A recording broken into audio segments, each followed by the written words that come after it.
The sharpest turn is a second gear first. Second. Second. First gear in this car is too low for anybody to even, it's just to get the car rolling. So there's no first gear corners here? No, this track and this car is too fast for that. I don't agree with that fully. I was saying, yeah, the hairpins are first gear corners. I've had pretty good luck rolling through in second without lighting the tires up, but I guess I'm a little more gentle on the throttle maybe. If I gain time, I'll gain time, but I've always thought that first gear was too torquey for this car. I guess in most cases, but in those two hairpins, you slow down so much, and in first you can get back up to speed quicker in between the two, and then right after as well. Oh, okay. I know what you're talking about. I think I'm doing that is I might be going to first, and then getting the car rolling and early upshift. Yeah, that makes sense. Yeah, that does make sense. Welcome, Tucker. Good to see you here. What's up, Mr. Pope? Thank you for joining us. Jeremy, good to see you too, sir. Seth is setting fast lap times as usual. Good to see you, man. Mr. Weiss, are you in the chat with us, sir? I am. Can you hear me? Good. Yeah, you can hear. I can hear you now. I hope this works, because suddenly I'm driving about a second and a half slower than I was a couple hours ago. Well, stop doing that. Well, are you listening to us, or are you getting confused? I'm never in the same corner as Hagen was while you were talking, so... Oh, I see. There you go. Okay. So don't listen to me then. Yeah, we'll do a track walk here in just a little bit. Okay. Very little fuel left in this lap. The thing is, like, I try to drive while you guys are talking, because like, occasionally, like, you guys will talk, like, during a qualifying lap, because you're just chatting, and I'm like, I need to be able to focus and drive a fast lap. Well, no, it's good practice, though, because, like, sometimes you can't just tell people to shut up, because I'm trying to put a full lap in, so you gotta learn to focus through the noise. Actually, that's one of the things I made a mistake on, other than calling out accidents the other day. Really, guys, when it comes down to it, during quali, we need to be off mic altogether. True. Just Left rear is hot. Sector 1 time is good.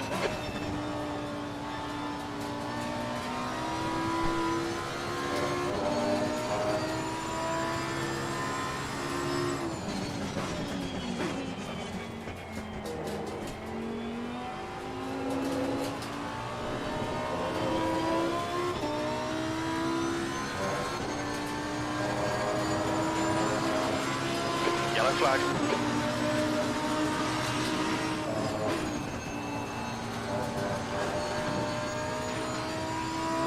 Green flag, you're clear.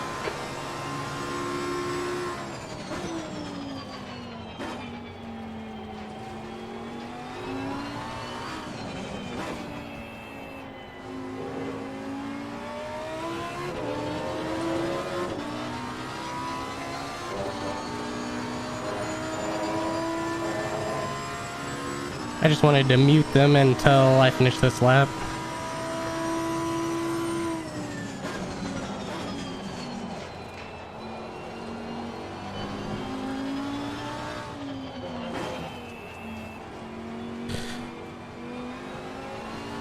For the exact reasons they were talking about. Oh no.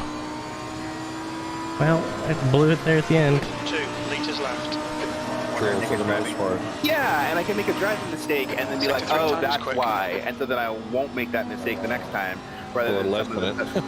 Right, exactly. Exactly. Awesome. Well, we can post it if you guys want to. Yeah, I like it as a base. It's a good start. Cool. Yeah, it has a tendency not to slide a lot, which I think is what Tucker's problem is. But then again, too, you have to remember, Tucker, this is a very high-speed track, so carrying speed is your best friend through here, and anywhere, really, when it comes to it. I mean, obviously, if you've never been on Silverstone, you don't know the layout that well, but when it comes to it, this is going to be a high-speed track. You have to carry speed through the corners. It's going to be a momentum track to a certain extent, and it's definitely fast. Learning the braking points and the turn-in points is going to be easy, fairly easy. They're quite obvious once you get the hang of it. It's one of those, once you do enough laps, you'll start to understand it. And I just realized that this corner you're in is an off-camber corner. Holy smokes. Yeah, that does lean a little bit. This is what we were talking to Fagan about earlier, so turn-in point and all that. God, my dad just sneezed downstairs and scared the bejesus out of me. It means he's still alive. That's good. Yeah, well, yeah. Mind these track bits, please, Seth. All right, guys. When do you want to do the track walk? Nice job, guys. I watched that from in car. Okay, we can, if this was recorded, we'll call this 101. Don't bump doors. Right. I think I have a stalker. I was just basically following you. That's all. Yeah, he was following behind. Well, we've gotten 6 of us in here that are non-coaches, but I mean, technically we've already started. Let's see, it is 5 after, so We might as well start them early because I think it would be better if we just got in the habit of doing the track walks first, and then that way, like, everyone knows when to start. You know, whoever's doing it. oh, let's see. Carter's got us on rookie voice, but let's see. Ha! I missed. I'm leaving, Vagan. By the way, what's your first name? My name's Kyle, by the way, instead of Tucker. Technically Josh, but I go by Rookie. Just Rookie. for yeah. I was wondering about that. Oh, that's another thing. While we have everybody here, since the Discord names are different than the on-track names, is it possible that everybody would mind changing their name or adding your real name to the end of your Discord names so that we can know who's who? I thought I did. Yeah, you did, Fagan, but yours shows up as Rookie Fagan, Rookie F. Yeah, it does. It does. And at first, I was like, "Who's this asshole? I don't know who he is." No, because I know you messaged me earlier saying change your in-game name, but it got stuck when I started the first race of the season, so it doesn't change. Okay. So that's why it's Rookie F, so that everybody knows that it's Rookie, and then R was the first. Yeah. So. And of course, above your car when you're driving around, all it says is F. It's Yes. F. Yeah. Yeah. I saw that earlier. I'm like, what the hell is First time that? I saw that, I'm like, I don't like this guy. All right. I don't know him, but I'm judging you a lot. Yeah, so I had to kind of make it as simple as possible. It's all good, dude. You're here. And then the problem is that you can't change it once you put it in SimRacing.gp, and it's Rookie F at SimRacing.gp. So that's why I put, yeah. So Brown's tires don't have tires? Brown's car doesn't have tires? Guys, And real Post quick, doesn't have tires. Angel just sent me a picture. He's building his rig right now. Oh, nice. He's got a next level. Sweet. One up for Angel, gentlemen. Anyway, yeah, I'm sorry. Yeah, it would be easier to find out who's who and call out names and that sort of thing, to associate who's who and that sort of thing. For me, it's just confusing. My brain, I can't do names as it is. I mean, I have to look at my driver's license sometimes. No judge. No judge. No, I'm just putting it out there because it's true. Alrighty, guys. Yeah. So I'm driving on the out lap, so we can maybe start the walk once I get around to the start-finish line. How's that sound? Great. Sure. Everybody click on Mr. Zaayman's name, and then we'll do replay. And then we'll hit escape. Yes. Drive. Just for the instructions. I also love the fact that 2 cars here don't have tires on. So we're not going to watch me live? Yeah, he's live right now, Bubba. Yeah, no, you're gonna watch me live. It's just a way to see my inputs. Oh, gotcha. So, Larry, do you want to take them through that again? Yeah, click on Zaayman in the garage area, and then you click on replay, escape on the keyboard, yes on the screen, and then drive, and that'll put you in car with him if you want to watch his inputs and steering and that sort of thing.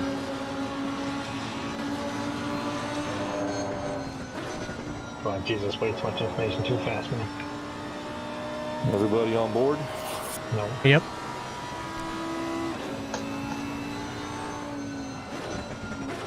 So sorry guys, just one more time. Sorry. So I clicked on Zaayman. And then you click on replay at the top of the screen while you're in the garage. Then you click escape on your keyboard. Oh, okay. And then you click yes, and then you click drive, and you'll be in car with him. Ah, look at that. Wicked. Sorry. Thank you.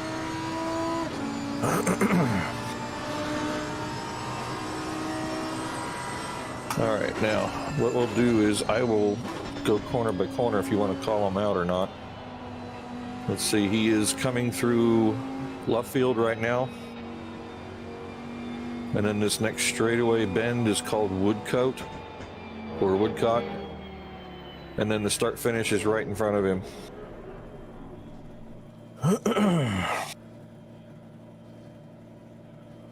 So I guess everybody's here.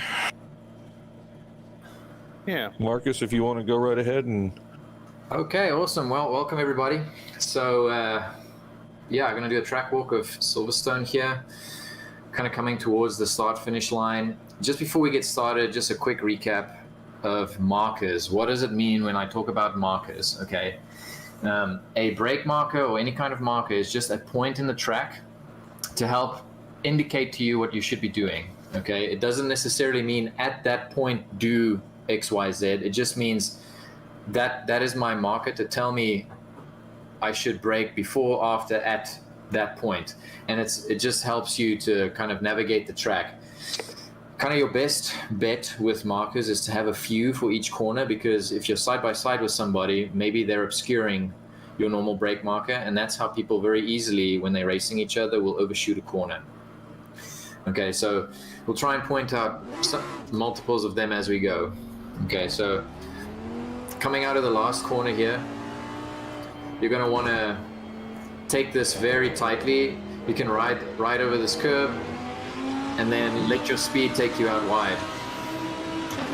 Okay, down the straight, going to go all the way up through the gears to fifth.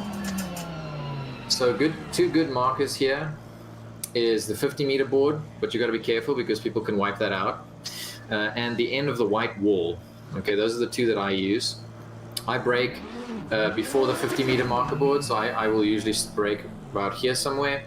And the important thing with both of the fast corners on this track is to slow down but carry as much speed as you can. So you don't want to take this like a hairpin. You just want to brush off some speed so that you can carry it all the way down the next straight. Okay. Oh, and by the way, before I forget, if anybody has a question or something, just chime in at any time. Hey Marcus? Yeah. I do have a question for you. Yeah. So at Abbey, when you are braking, I always have trouble getting the nose in to the apex there. How do you get the nose in? Like, even though you're bleeding off a little bit of speed, like, how do you get the nose to kind of stay in the corner? Turn in earlier than you think. Turn in earlier than you think, and then the front. So it's that equation that we were talking about last time, right? Is where the tires can only do so much at a given time. So if you are actively braking at 100%, your tires are committed to braking. If you are going really quickly, then nothing you're going to do is going to make the car turn, right? Because you are committed to going forward. But if you brake and just brush off enough speed and turn in earlier, then that equation will kind of equal out eventually. So you have to find that balancing point through this corner, because it's not like a full braking like classic hairpin corner or 90-degree corner. It's really, you're just trying to brush off enough speed. So it's hard to tell you how to do that. Yeah. Would you say that you're using understeer to your advantage here? Yes, using understeer to your advantage. This is a fourth gear corner, by the way, so whatever gear you're in, if you're in fifth, you want to go down into fourth. Just brake lightly or as much as you need to slow yourself down to get around this corner. And it's hard to know when to turn. There's a few markers, so you can use in front of you that red and white color change over there on the barrier in front of you, but if you have a car there, then it doesn't really help. So here, round about a second, I would say, after you've started braking is kind of when you want to turn in. So it's kind of the same on both of the high speed corners. Okay. So you're gonna turn in, and you can ride over this curb. Okay, and you want your speed to carry you out wide. So you want to be careful. You're kind of balancing the throttle and coasting so that your speed carries you out somewhere here on the track. You can go wider. You can use that runoff area a little bit without invalidating the lap. The problem is, you know, for most people, when they go in that fast, it'll give them a fright. So you'll like back off the throttle. So your odds of spinning or something like that is way higher. So I would say just to get used to the track, get consistency, try and stay within the track, the white line, just for this corner. And this is also a thing where keeping a little bit of throttle on will help you turn the car and maintain forward push. Like I've said before, this car loves to be on throttle. The other thing too is do not try to steer to the outside. Allow the arc of the corner to send you there with your speed. Yeah, this car is really nice. It kind of wants to rotate. The Lambos have that tendency because so much of the weight is at the back of the car. So yeah, just use that natural tendency of the car to get you through the corners. So for here, you're going to start out wide, okay? And this is a very high speed section. You're going to come across this first curb, and over here somewhere, you're going to just tap the brakes just lightly. You're going to go down into 4th gear during the part where you're not turning the wheel. Come across this curb over here, and you can come over to about here on the track with the speed that you carry. So you'll see, depending on how much speed you carry, will throw you all the way across over there to the black and white rumble strip. So you want to carry speed to get you here because you want to set yourself up for what's coming up, okay? Over here, stay in 4th, tap the brakes, slow down before you start turning in, okay? Because again, this car wants to rotate. And then just let the car, while gently on the throttle, let the car rotate. You're going to come here, keep it very tight through this part, okay, through this corner. And then you'll see you can straighten your steering here, okay? When you straighten your steering, you can come down into 3rd gear, because again, with this car in particular, you do not want to be changing gears mid-corner. You will spin. Okay, so go down into 3rd gear here. And then you can ride this curb here pretty aggressively, okay? Yeah, you can pay attention to the color change in the curb. Right now the track is set for optimal, and that is as much rubber will be showing in the dark patches on the corners and in all the braking zones. So that will give you an idea where the racing line could be and or should be. Marcus, are you in 4th or 3rd when you get around here? 3rd. Yeah, this exit is 3rd in this corner. It helps you rotate the car and get you up to speed more quickly.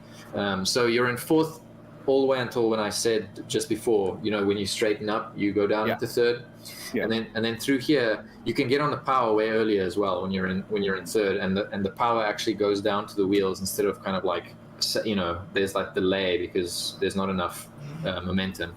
Yeah. So yeah, so you can get on the power pretty early here, okay? You guys can play with this because you can go all the way out wide here. So you can let your power, while you're on the power, push you all the way out here.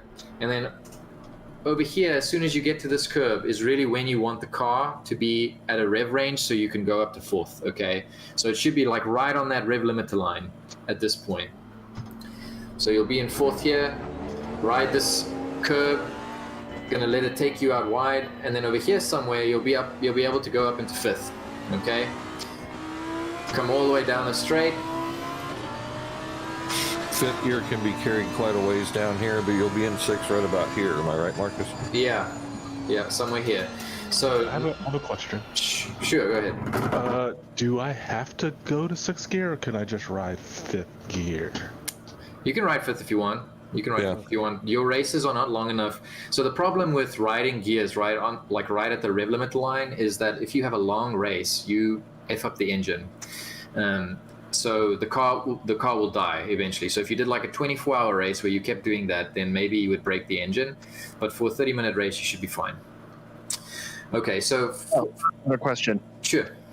I've kind of see what you think. It seems to me that Maggotts Beckett's Chapel complex is almost analogous to Eau Rouge and Radeon in terms of lap time. Like if you master that, the lap's going to be great. You mess that up, it's going to be really hard to recover the lap. Does that seem about right? Yeah. If you carry speed through there, most people will gain a second if they do that corner. Mainly because you have this extremely long straight to go afterwards. Remember, exiting your last corner before the straight is where you gain a lot of time, because a bad exit out of a corner means that you have to accelerate longer to try to get to the same top speed at the other end. If you're coming out of a corner, say 10 kilometers an hour faster, you will be that much faster at the other end of the track too. Exactly. So you bring up a good point. That complex is a complex, right? You have to think of it not as one corner, next corner, next corner. You have to think of it, okay, there's the string of corners that I need to get through, and my goal is through the last corner. That is the important one, okay? The other ones don't matter. That last corner is the one that matters the most. So the first two you can kind of sacrifice as far as overall speed, but you need to be accelerating to your best ability and be accurate on the exit of each one, on the last one, to get the top speed down here at this end of the track. Exactly. Brooklyn? Are we in Brooklyn's right now? Let's see. No, Brooklyn's is on the other end. That's the last corner. Track map shows Stowe. Yeah, because we just came down Hanger Straight. This is the Stowe corner here we're at now. Oh, okay. Yeah. Yep. Far right-hand side of the map if you had it. If you guys don't have the map, let me know, and we'll get it to you. It's in a different place. Track temperature is falling. It's now 32 on a lot of tracks you Celsius. see, it has the start finish and going into Abbey, where we started Beckett's coming out of Cobb. That's the difference between Formula One and the GP or GTE. Yeah. Exactly. Okay, that's important to know. Alrighty, so coming down here is interesting because kind of conventional track wisdom would tell you get out as wide as you can, right, on corner entry, and then come narrow and then back out wide. But here there's this exterior portion of the track here by the white line is super bumpy, and there's a huge like divot here somewhere. So usually I will approach this corner a lot tighter than if you guys will F1 on your keyboard, you can see how far away from the edge of the track he is. He's about a full car's width away from the edge of the track, and that's the other thing too. Try and remember where you are on track as far as using all of the track. As high speed as this track is, we have to use every square inch to make it quicker. Except here. Well, but that's my whole point. Yeah, exactly. So you guys can try this, okay, in your practice. Go out wide and you'll see it's super bumpy.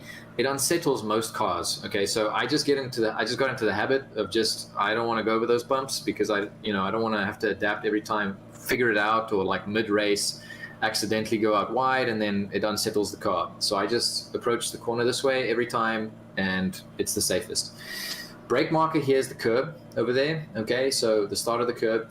I brake before the start of the curb, and you will see on the other side of the road, so if you have somebody next to you, there's a beautiful orange fencing thing that starts, which can be your brake marker on that side, okay? So you got one on each side of the road. You will go down into third gear, and an important thing here is when you start braking in this corner, you want to point your nose towards the apex, okay? If you brake in a straight line towards those GT banners over there, you're going to go wide in this corner. You're going to lose a ton of time. It's going to take you, like half a second longer to get on the power. So kind of point your car towards the apex or the next stand over from the GT signs, okay? And this is a good place to practice your trail braking, guys. Exactly. This is trail braking all the way to the black and white curbs. All the way to here, exactly. You're going to be in third, okay? Not quite at the apex yet, still in third gear. And then as soon see that cone and the barrier as it changes there, you should be able to get on the throttle. And the throttle's going to carry you out nice and wide, all the way out to like here somewhere, okay? And by the time you reach here, you should be able to be in fourth gear.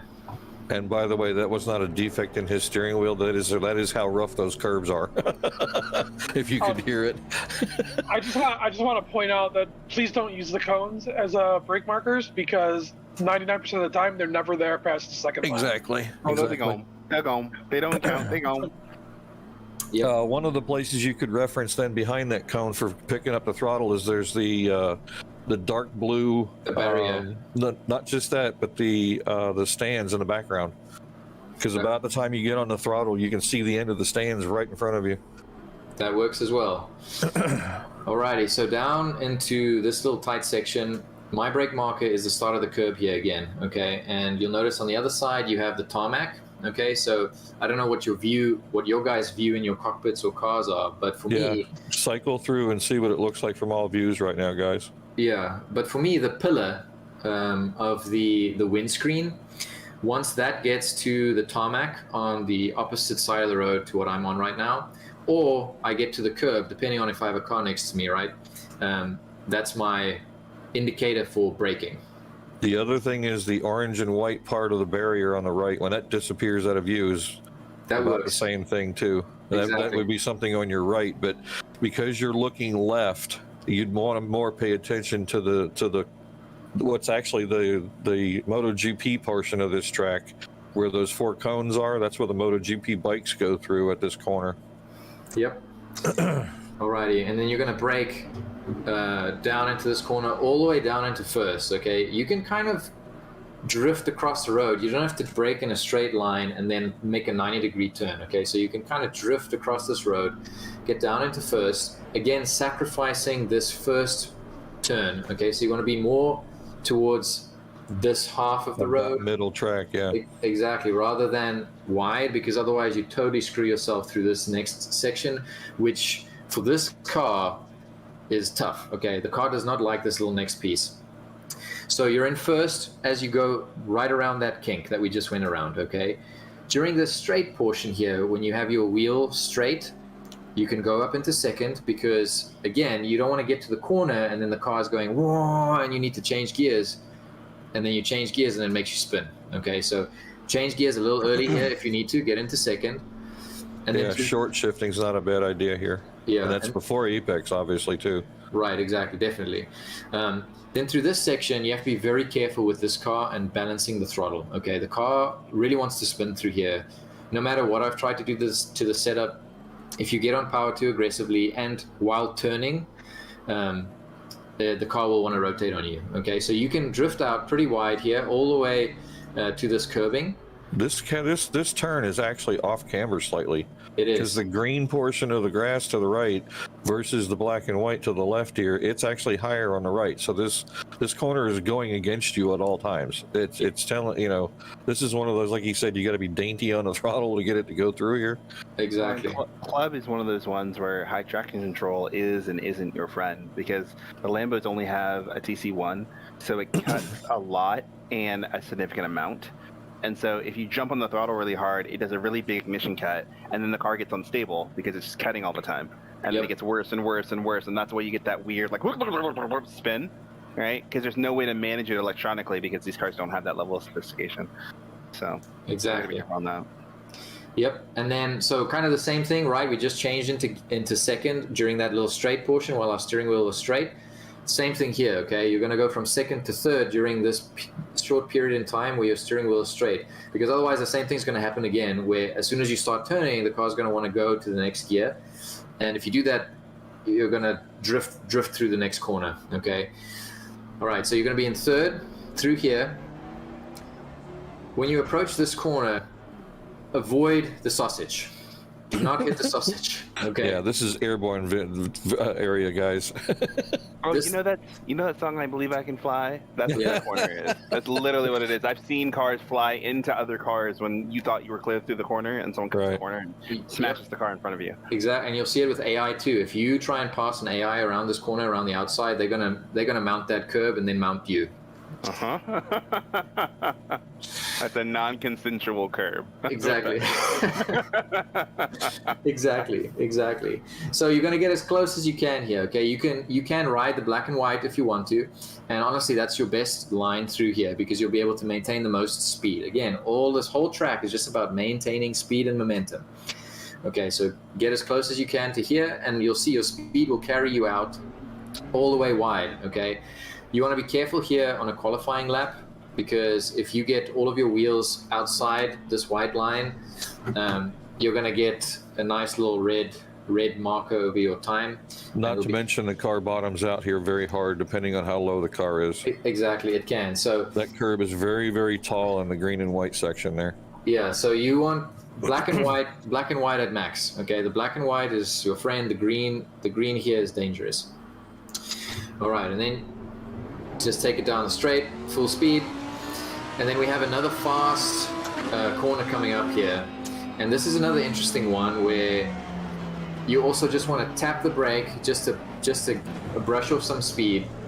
And my brake marker is, see the start of this green AstroTurf here?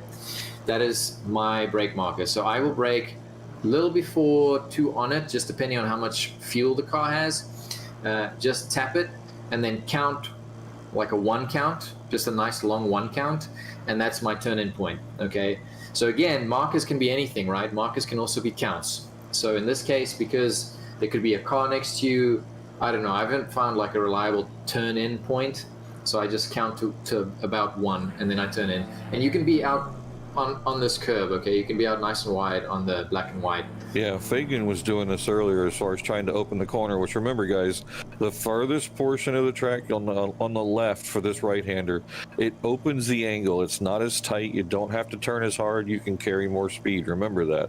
That's a basic knowledge when it comes to racing. And it's the same for the other one, the previous fast right-hander, okay? So you're gonna green? Excuse me? Can you be? Are you saying stay wide enough that your tire's on the green, or just no? You're losing grip on the green. The AstroTurf here is very slick. Black and white, exactly. Black and white. Alrighty, so turn in, and you can ride this curve pretty aggressively with the Lambo. I'm pretty sure you could probably get your tires onto the green here, but I wouldn't play with this too much. You're going to be in 4th gear, okay? So brake, make sure you're in 4th gear, and then turn through the corner. You want to carry your momentum out to probably about here somewhere. Not really wider, because otherwise you mess yourself up for this next kink and then into the hairpin, okay? Yeah, if you can manage this or mid-track, you should be fine for the entrance of the next corner. And this is a perfect example of widening the corner. If you were 1 car width to the right, you would notice that you don't have to turn quite so hard on entry to make the difference up. Yep. So come back across just a little bit, and then you can ride this curb really aggressively, okay? So you're going to be all the way on this, and through this corner there's not really like a solid rule of where you want to be on the track, but you don't want to be all the way on the black and white curbing on the opposite side of the road, okay? This is just full throttle all the way down, and you get around this turn the way you get around this turn, okay? Hey Marcus. Yeah. Can I jump in right here? Please. So going into Village, there are a couple places that I want to identify when we're done with the lap, but going into Village is one of those places where like track awareness of where your car is and the other cars around you is going to be critical for just like not being screwed in general. Because there's like a braking zone area here where you can brake. It's not like super clear. And so you're going to have people behind you that are going to maybe be a titch later than you, or a titch earlier than you, or a titch to the left, or a titch to the right. And you're going to need to adapt or just like wait for them to finish their thing before you start your attack. We spent a lot of time trying to get fast laps in the Rookie League, right? And then everyone starts doing fast laps in the race. And then we get to a corner like this, and there are 6 cars all piled up in the corner. And because everybody's trying to do the same thing, rather than trying to adjust. So this is a good area to practice adapting different entry points, just so you have that file in your folder. Like if I happen to be all the way to the far right, where do I need to brake and still make the corner? Where, maybe run with somebody else for a little bit and be like I think it was Fagan and somebody else that kind of got into it together here, but like make a mental note of that and be like, the next time. Yeah, the next time I'm in a race and that happens, right? Is it worth even making the corner? Sometimes it's not worth it. You just stop and let the car in front of you miss the corner and then keep going. Yeah, right? That'll happen here. Oh, God, it'll happen a lot, right? Like, this will be the corner we'll be talking about on Thursday. I have no doubt about that.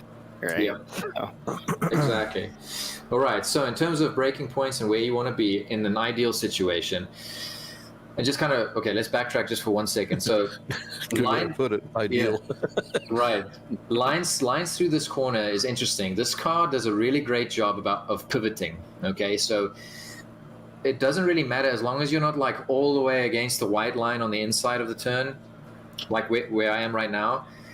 And pretty much anywhere, you will be able to get around this corner pretty well, okay? As long as you brake at the appropriate time. So, in an ideal situation, this curve over here is my marker, okay? And I would intrude on this curve just a little bit before I start braking, and then you trail brake all the way down into the corner, okay? And this is another one where you can start drifting into the corner a little early. You don't have to like brake all the way down, and then make this huge, wide kind of turn. So you'll be braking, and then kind of drift towards this corner. Gear down, all the way to first, okay? As soon as you let go of the brakes, probably about here somewhere, you could get back on the throttle, okay? Through this corner, because the rear of the car gets loose so easily, you almost always want some kind of input happening if you're going at the higher end of the speed, right? If you're going slowly through the turn, then that's fine, or slower, right? But if you're like, I don't know, maybe like Brown or whatever, who's doing 205s, you don't want to be coasting for too long through this turn, okay? So you're going to be on the throttle in first, and you don't want to go too far across the track here. Kind of the middle, maybe 2/3 of the way across, and then make your way back across to here. My braking point, so we just passed my marker, is where the white and orange on the side over there transitions. I brake a little after the orange transition and back down into first. So you go from first to second during that little straight portion, and then brake around here somewhere, back down into first, okay? This turn, the car really likes to rotate, okay? So odds are you will probably be able to get onto the throttle earlier than you think. Probably around here somewhere, okay? Just be gentle. So just gently back on the throttle so that by the time your car gets like here somewhere, you're already back up into second, okay? This could be a short shift point too, because the gearing, like I said, in first gear is a little high, but second gear will still pull a very fast time through this corner. So if you short shifted, like I said, instead of getting all the way up into the top of the revs, maybe just as it hits the yellow, you could snap it into second and still have plenty of speed carrying through here. Exactly. This is also another one of those good track awareness places, because as people are going from first to second to first, or using different traction control, or getting a better roll out of the corner, or 1,000 different things. Yes. You're, like where Marcus right here, there's going to be a car on your blind spot. There's going to be a car right in front of you. And so being able to like adapt your throttle input to adjust your line if you need to stay fully to the outside, or just know early to like give up and don't hunt for the apex until the car next to you is fully in front of you, will save you a lot. Because what I see a lot of folks do is they'll try to go like too wide through here. Well, that car on the inside actually seen 3. Yeah, right? And like, it's not fun. Those cars have to go somewhere. And so when they're carrying to get to their exit and you're on the outside trying to be a hero, the outside man is a dead man, because physics. Yeah, and so everything will go to the outside. Everything will go to the outside. It's like spinning a marble on a cup. It's got to go to the outside, right? So, you know, being knowledgeable about like, I'm 5th leading here, but there's 2 cars on the inside. I'd rather be 7th and be alive and drive by them again going down the straight than being in the grass or in the wall trying to hold on to 5th is good awareness. Because like, you know, someone's going to do this in 27 minutes in and ruin the whole race, right? When they could have had a whole race to figure this out. This is a good place to be looking farther in front of you, and it also helps to keep the radar in your vision also especially if there's other cars around. Yeah. Also, when you drop a car, same thing, right? You come in a little too quick, less grip than you think. You get a little nudge. You know, my bullet list will go to the floor, right? Rather than dropping a tire here and being like, "Oh crap, I gotta get back on." Just let the car roll back onto the track and take a quick look over your shoulder to see if there's a car next to you. Then go through the corner, because you can easily get collected by somebody on a quick lap that is just like, "Oh, there's whoever is in front of me," bam, around, right? Those little peaks and stuff will save you. Like, it'll be a half a second lost for, you know, several seconds saved for not being run into. If not a full lap. Yeah, exactly. Yep. Or a whole race. Yep, exactly. And keep in mind, the person who is on the outside here will have the fastest line or run down onto the straight. Okay, so if you're the outside car and there's people on your inside, it's fine. Let them go out wide in front of you, and then you'll be on the inside on the straight, or you would be able to be on the inside on the straight and be able to pass them. So yeah, so really this is just about like racecraft and not trying to cling on to a position when you don't need to. Yeah, pick your battles, guys, remember. Okay, it's so all about making it to the end on this race, guys. Exactly. Or all of them. Right, all of them. So this is going to be just full throttle, okay? All the way from the corner exit, just full throttle. You can ride this curve pretty aggressively. Yeah, it's quite black from the tires. Yep, exactly. And then out here, you want to minimize your steering angle. So you can kind of let the car ride itself out wide, come over this, and then just kind of straddle this curb over here. and then get back onto the track after the curb disappears. That's what I always do in pretty much all the cars. Down the straight, full speed. All right, and then down into this corner. Okay, so this is a tricky one, and really the ideal marker here is not so ideal because people wipe it out, and that's that little turn board over there. Okay, so find yourself a good one that you can reliably identify, because let me ask you a question, Marcus. How close to this marker do you get if it stays here? Let's put it that way. Like right on top of it.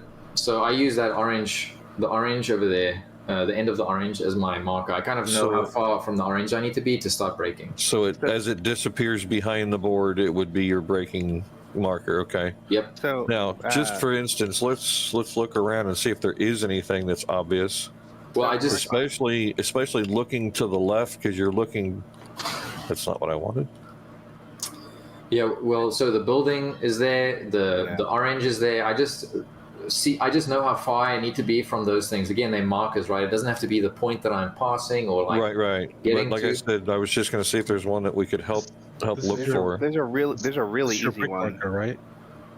With a turn sign. It's just this is the latest you want to break, Vegan. There's a tent to the left right there. You can see There's a building that says Brooklyn's on it. True. Like when you pass the giant building that says Brooklyn's on it, you can one count past that. Right. Yeah, that'd be good. That'd be it's good. like dead easy. It's a giant freaking sign that's like Brooklyn's, right? Go one in, right? Perfect. That works. With this corner again, okay, when you start braking, you don't want to be braking in a straight line like this, okay? You want to be braking kind of towards the corner, but you need track awareness again, right? If there's someone on your inside, then you cannot take the ideal line through this corner. So just be mindful of that. Sometimes you might have to brake in a more conventional kind of straight line and go a little wider around this turn if there's someone on the inside. But if there's no one there, if you're lapping by yourself or you're doing a qualifying lap, point the nose of your car towards the curb on the inside of the corner over there, okay? And brake towards that. So all this way, braking, turning down into second, okay, before you really start turning. I'm in second around here, and I usually will ride over here and start getting back on the throttle to carry me to about here. Again, you don't want to be all the way on the curbing over there because, then you're kind of messing yourself up for this next turn. So you're in second. You'll see you get right to the top of the rev limiter range before you get to this turn here. And then here, it's really about balancing the throttle. Okay, this corner, it's so important, just balance the throttle in second, because if you coast for too long, your rear end is going to want to come around. Okay. Fagan, you've done this a few times here, unfortunately. Sad. No, it was just that's why it happens. I was just trying to remind you. Yeah, no, I mean, it's difficult in this car. A lot of the GT3s, you can just kind of coast for most of the way, but not in this car. In this car, you kind of have to balance the throttle and coasting so that you don't push yourself out wide and that you don't spin at the same time. Okay. So you don't brake going into this? You just do a little lift? No, I will It's brake. maintenance throttle more than anything. But yeah, exactly. I mean, trail brake around that corner? No. It's just a very gentle get rid of some speed real quick to kind of get back into seconds rev range, because you're right at the top of that.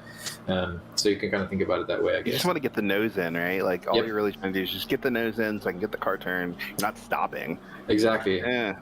As long as the car is turning, you're good.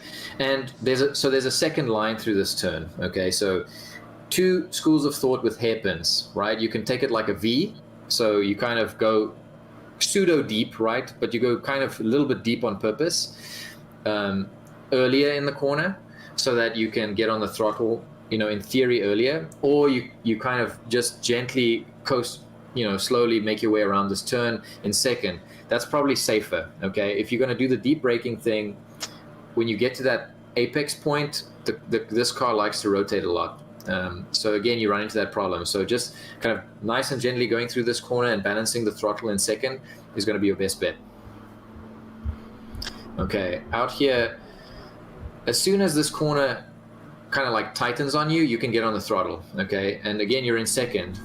Careful of this inside curb. If you ride it too aggressively on the corner exit, it's going to want to rotate the car and you're going to spin. So get on the throttle, you're in second. You'll probably be in third by about here somewhere. You can ride this curb pretty aggressively, okay? And then we're back here at the start where you're going to cut this corner as much as you can by straddling this curb and then letting the speed carry you out wide. Okay. And let's see, how long did that take? 2 minutes. You shaved your last passes. Oh yeah, he's a whole lot faster than Spa. That's a fucking flyer compared to the last one. That's amazing. Excellent information, sir. Thank you, Marcus. Awesome, guys. Now, anybody have any questions? Please, let's ask the questions and find out things, and we'll all learn together. I know I've learned a bunch just by listening to him. 20 minutes. Me too. Biggest thing for me was gear selection in a couple places. Exactly. Can you do a lap of this at full speed? So, do you want me to do that, like, with you guys watching? Yes, please. If we don't, I would be very ashamed to hear everybody say no. Actually, I would say set your setup on, get your tires warmed up a lap or two, and then we'll go through and do a flying lap for sure.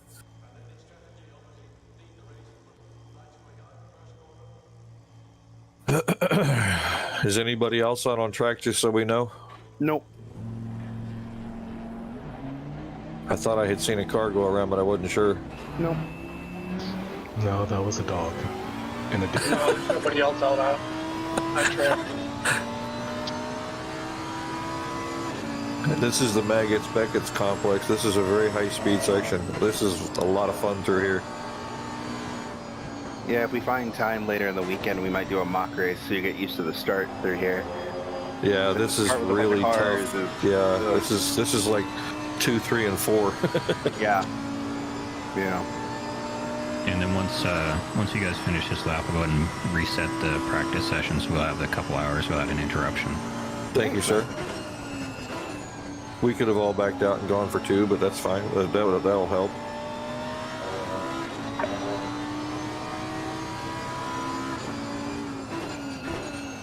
Worth a second to check here before you turn in.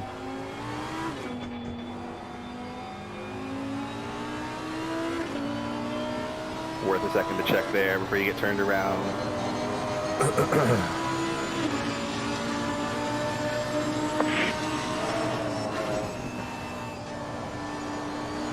One of the things you might guys want to pay attention to if you're in car with him is pay attention to how much steering angle he has.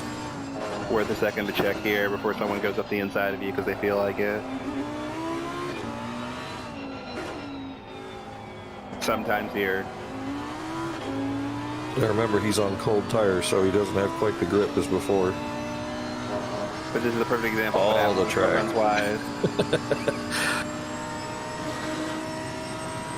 Oh look, it's that big Brooklyn sign. Nah, see. Yeah, you see how he's apexing right at the last second? And there's the wide entry. Maintaining, holding his throttle in the same spot. Now remember too, you don't have to keep adding throttle to be gaining speed. You can hold the throttle in a certain spot, and as the car starts to rotate and gain ground and gain grip, it starts to get faster and faster all by itself.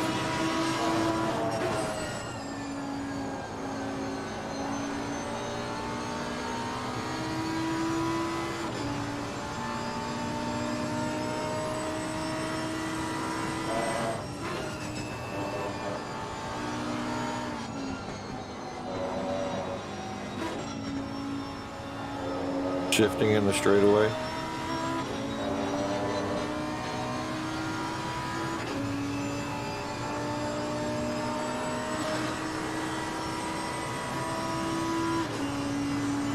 Mark, most time shifts that you shift before your turn, like at the last absolute second, right? I try.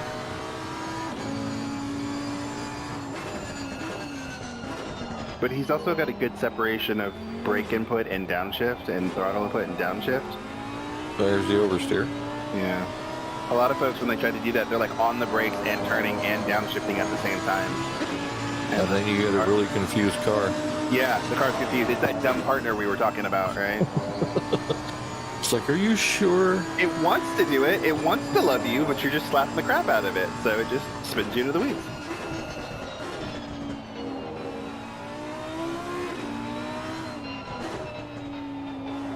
Your car's like a puppy. It wants to make you happy and do everything you ask it to, but if you ask it to do crazy stuff, it just hates you. And if you don't give it maintenance throttle, it's going to eat your brakes. Yeah, pretty much. Pretty much. Maintenance throttle is like a pet on the head, right? I love you, you're pretty, you're a good dog, Notice how much of the curve he takes there at the very end of that corner?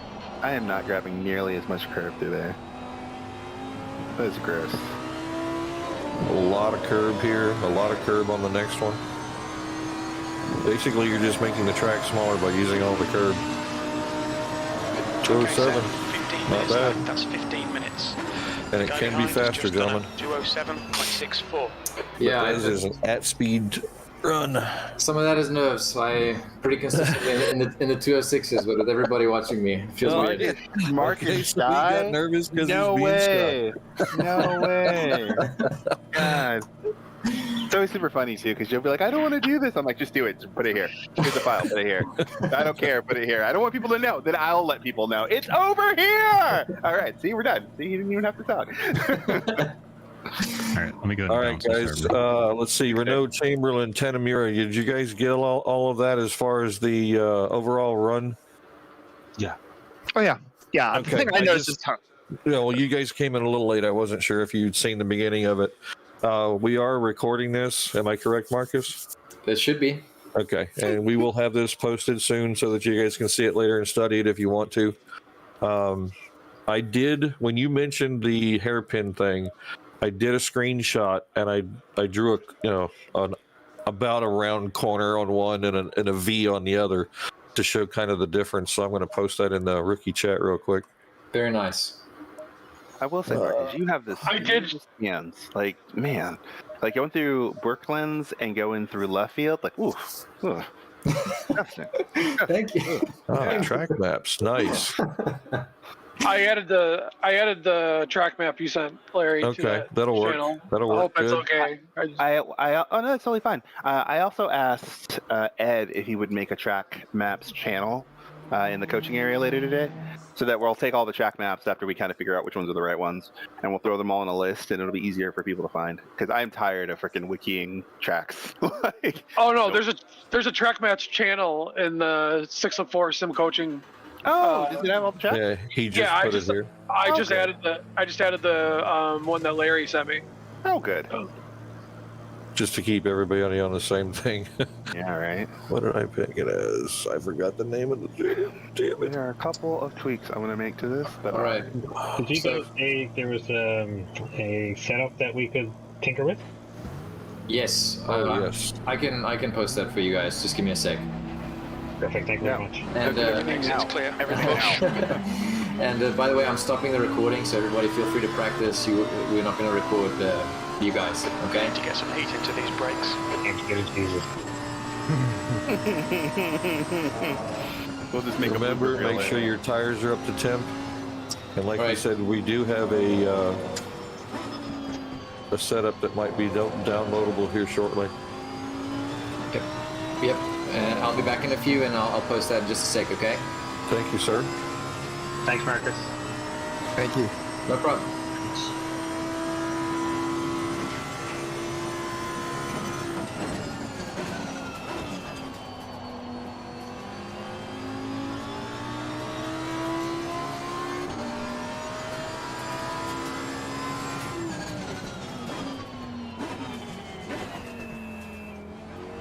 Well, piss.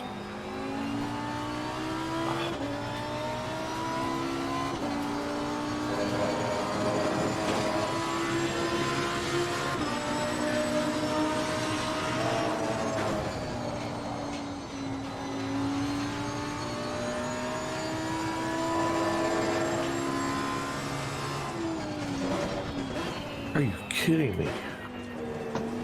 I guess it must be well, I took a picture of it, but I guess my screen resolution is too high for that thing to drag and drop. It won't take it. In the Discord. Oh well, let's see what happens. Let's see.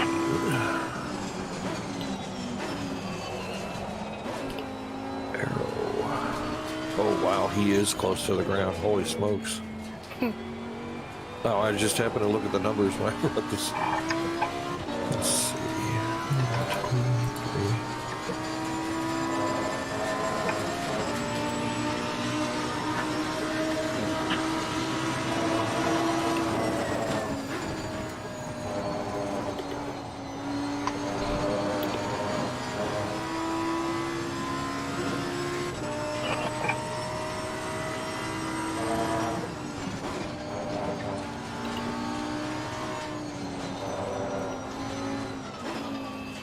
No, not there.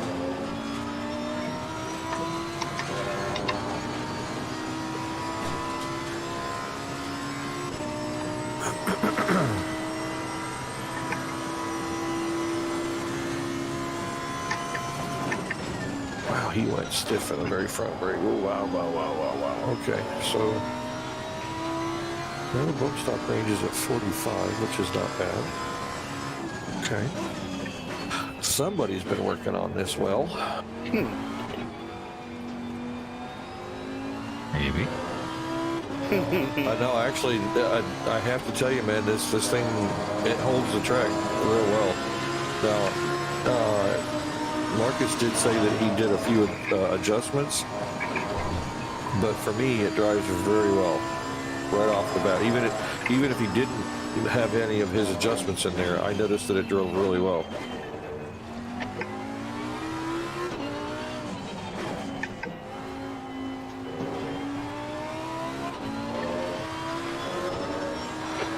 Just done a 210.09.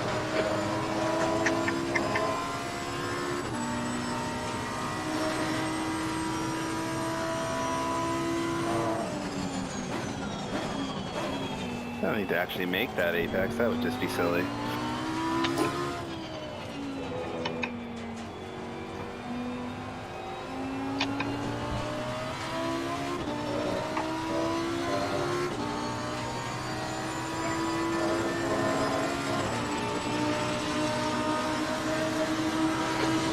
Overall, we're 10th off the pace in sector 3. Your brake temperatures are okay.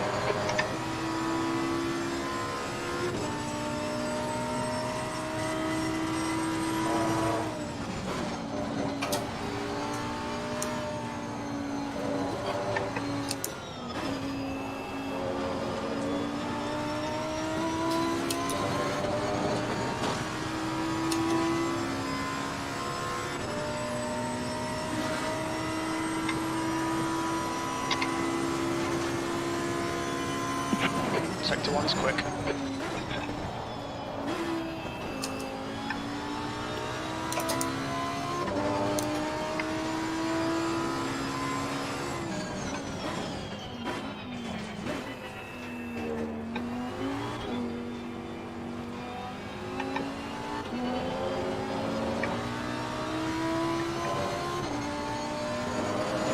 This is with the less wing, right, Marcus? He was at 17.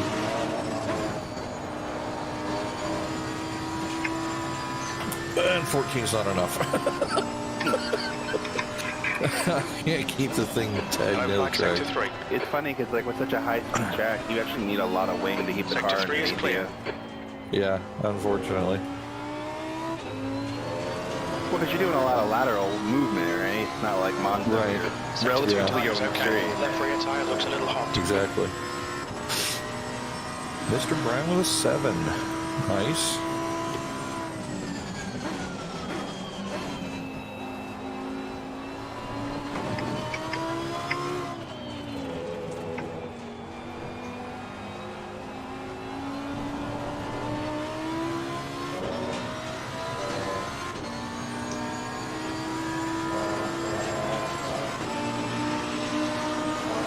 That was a 207.07.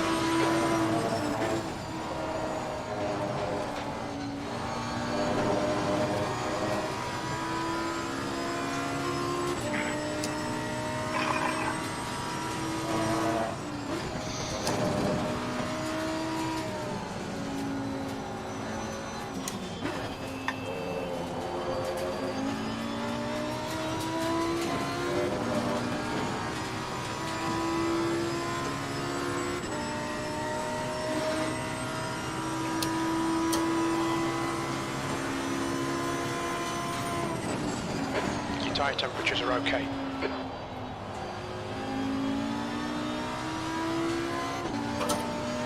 Oh, one thing I did notice on the Brands Hatch race, guys, and it doesn't mean anybody here did it, but there were some people who actually did it. Going off track and coming back on in a big hurry doesn't work. The tires are dirty, and it does make a difference in this game. It really built a lot into as far as the tire model, that when you're out in the marbles or when you've been in the grass, don't get in a big hurry, because all you're going to do is spin around and or ruin somebody else's race by not having the grip you think you do. And that works for braking, turning, the whole 9 yards. Sector 2 time is good.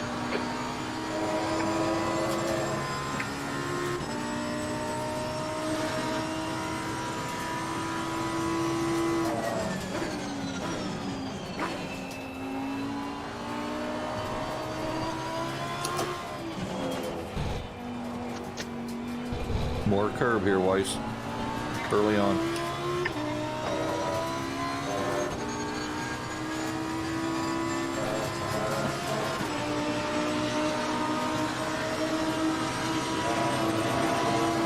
Sector 3 time is fast.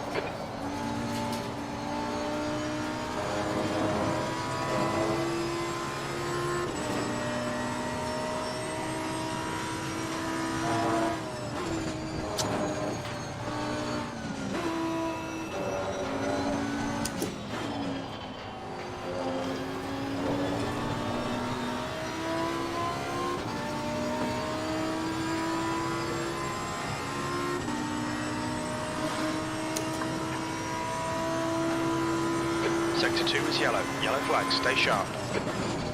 Sector 1 time is good. Green flag, you're clear.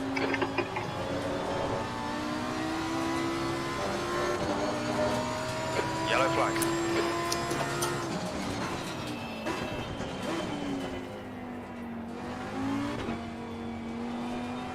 Excellent line, Weiss. Excellent. You're clear. Incident clear.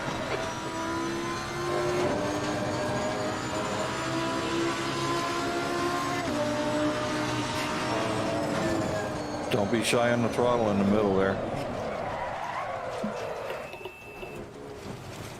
Yellow flag. This lap won't count. You've cut the track.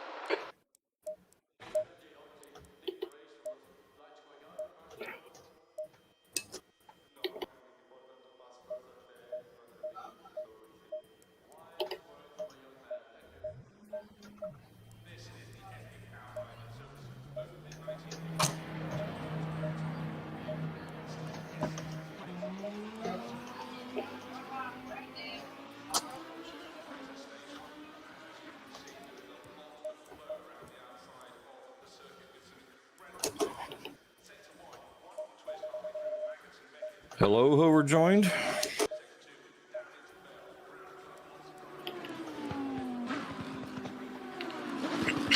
Hey Larry, this is Emilio.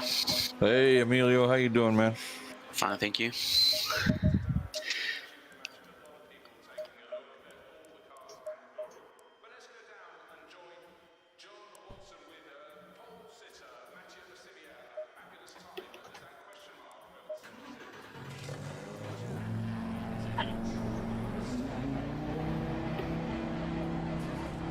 There's traffic approaching. Watch your mirrors. Incident clear. Green flag.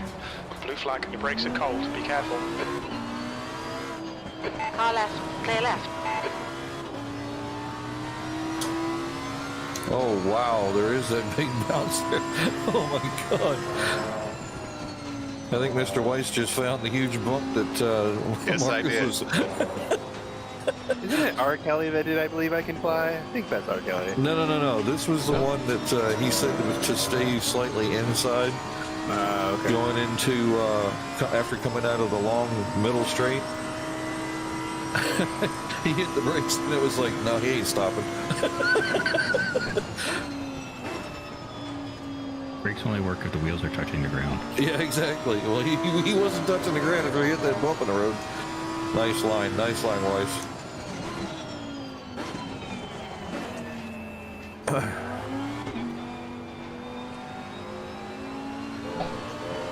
Oh, some oversteer. Wow.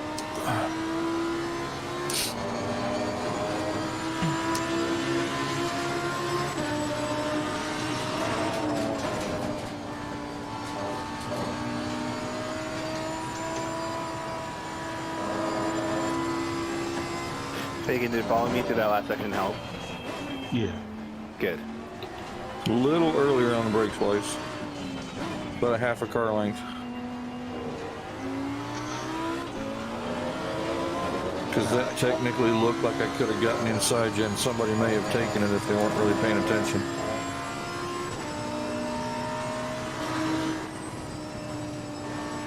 I wanted to go just fast enough that you could see it, but not so slow that it didn't help. Yeah, I don't know if it was just like me being under your like draft kept it like aligned, or if it was just. Well, I mean, no, actually, Fagan, you follow a lot better than you think you do. Yeah, you follow really well. You drive better with somebody in front of you. Oh, great. Who wants to be my draft partner? No, I mean, seriously, I myself do the same thing. I love to have somebody in front, and I miss a lot of stuff if I'm not in front, or if I am in front. Yeah, I'm the same. I normally, even if it's someone slower, I will follow them and be like, oh my god, oh my god, oh my god, right? And then figure out a lot just by reference. You can go around me, bro.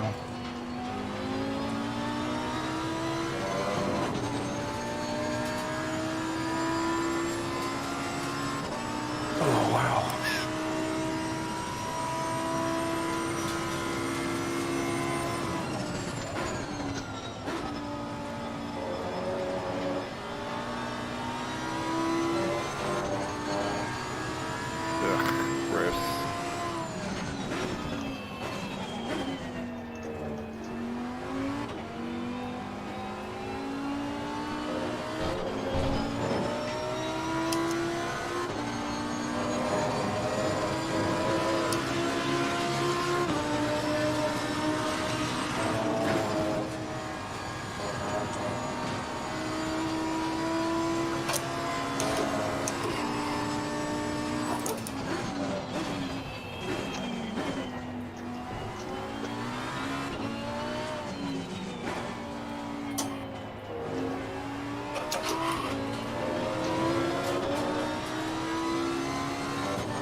God, I wish I could see through his car. I am so close, it's not even funny. Oh, on the curb. That's what went wrong there, Weiss. Touch the sausage curb with the right tire, get on the gas at the same time.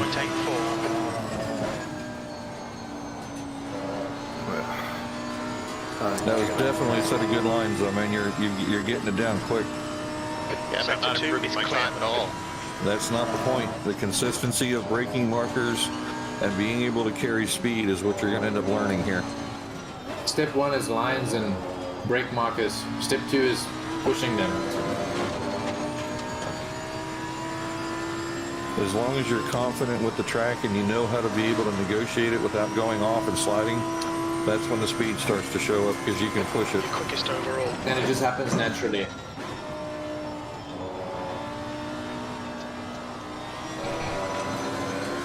Sort of like, surprise, there's a 10th, and then you figure out what you did to get it. Well, like I was talking about earlier, when I was doing the laps by myself the other day, I was just kind of cruising around, and the next thing I know, I did a 2:05.5, and I'm like, when was that lap? Well, it just didn't feel any different than the others. It was just faster. Well, it's like we talked about putting money in the bank, right? You put it in a quarter and a nickel at a time, right? So you're not you have $1,000. Right, you're not trying to find, dollars at once. You're just trying to find cents and cents and cents and cents. And once you find a little bit of time, it makes life easier. Really good line through there, Catamira. Nice, nice. I love doing that to you. A little tighter in this corner, but you're doing well. You're trying to tank my safety rating? Every time in the second place of the track. I'm like, he'll see me, he just won't like it. Here, you can have this. No, I want to follow people. That's funny.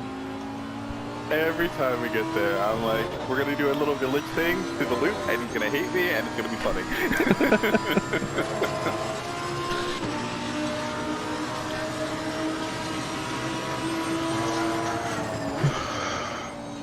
Ooh, that's a little... How hard are you braking when you go into maggots? Which one's that? I don't What corner you just went through? A little harder than normal that time. I don't know, like... It's just a little bit of scrubbing speed through there. It's not a lot of braking. That was the one we were talking about earlier about you can make or break a lap kind of. It's like if you've ever been to Suzuka where you go through turn one and all along that long right-hander and then it's left, right. And that's where a lot of speed or a lot of time comes from on Suzuka too. Yeah.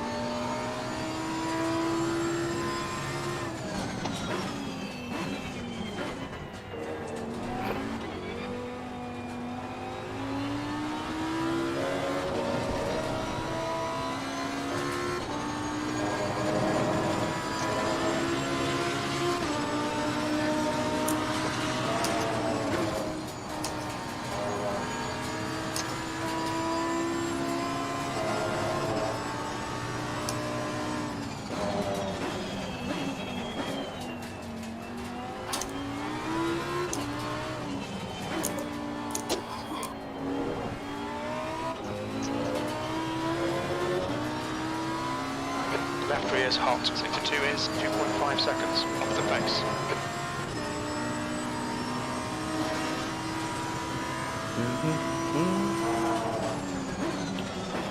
Wow, this truck's so rough. Holy smokes.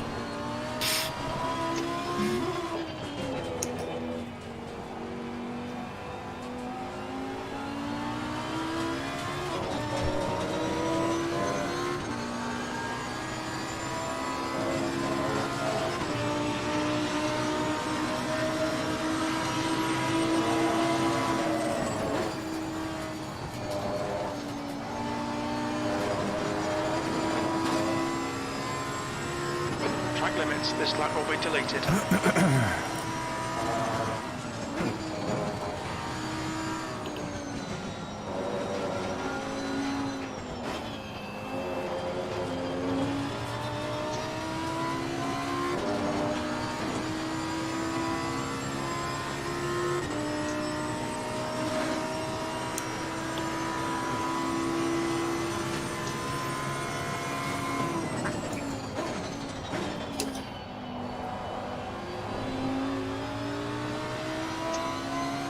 Oh, I just drifted the corner.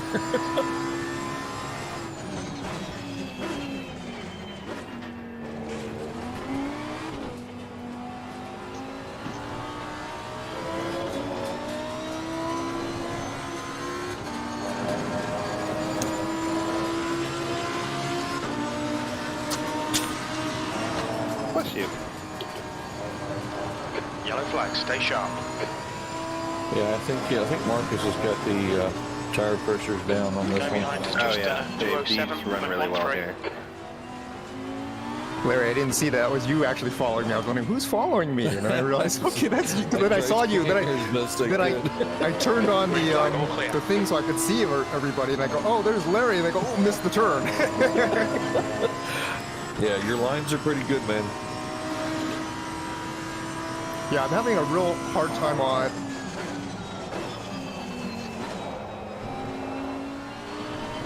Uh-oh, I think he got dropped. No, on Stowe. Oh, sorry, okay, I was looking for the map. On Stowe, are you supposed to brake hard and then take all the speed off, or are you supposed to carry a lot of speed into Stowe? Well, like we said before, this track is quite quick. Coming down the long straight that you come into, you need to scrub off some speed, but it's not as though you're coming to a stop, turning and accelerating. You're going to scrub off enough speed that you can start to turn in, and you'll know immediately if you're going to be too deep on the corner, or if you're going to be too fast, you know, or under speed in the corner. Like Marcus said, when you get to the braking point, you're going to use the brakes hard to get a lot of the speed down, and then as you start to turn in, you're going to release the brake. So it's a balance between the two. As you start to turn, you should start lifting off the brakes, but hold them some, so you maintain that downforce or that forward lean of the car, so that the tires will have extra grip. And it makes a big difference going into stow, because you are doing quite a high speed going down that back straightaway. And when you get to stow, it is an off-camber corner. You're basically climbing a small hill, and the apex is higher than the outside of the track. So it's a little off-camber. There's not a lot of help there, but it is a high-speed corner for the most part. Yellow flag. You want to scrub off, I would say, 2/3 of your speed. So you're gonna have to do a little testing. I mean, your braking point is correct. I've seen it a couple of times. It was on point. How much you're braking is going to have to be a bit more of a feel thing for that particular corner. Yeah, I was trying two different ways. One was I was braking kind of hard, right? And I cut all the way down to second, right? And I'm totally lined up straight, to come out of that straight all the way through, which I thought was fast, but I noticed I was slower. So I think, well, the lower gear, being in second gear means you don't have as much speed. Yeah, I took off too much speed. Exactly. Yeah. You actually want to come down on the gears. It's not going to be 5, 4, 3, 2, 1. It's going to be 5, 4, 3, and that sort of thing. You want to drop. If you get to 6th gear on the main straightaway, you'll be 5, 4, and then 3. And then as you start to crest over the middle of the hill, you'll be in 3rd. And that's at apex. Yeah, okay, all right. Yeah, bring more speed into that. Okay, thanks. Yeah, so at that point, you should not have to use quite as much braking, because you're using the engine in between the gears to help you slow down a little bit better. So there's a little bit of a balance there that you're going to have to start working with too.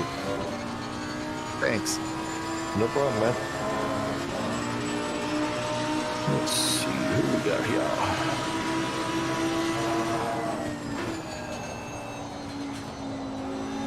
Oh, jeez, that's a hell of a lot faster.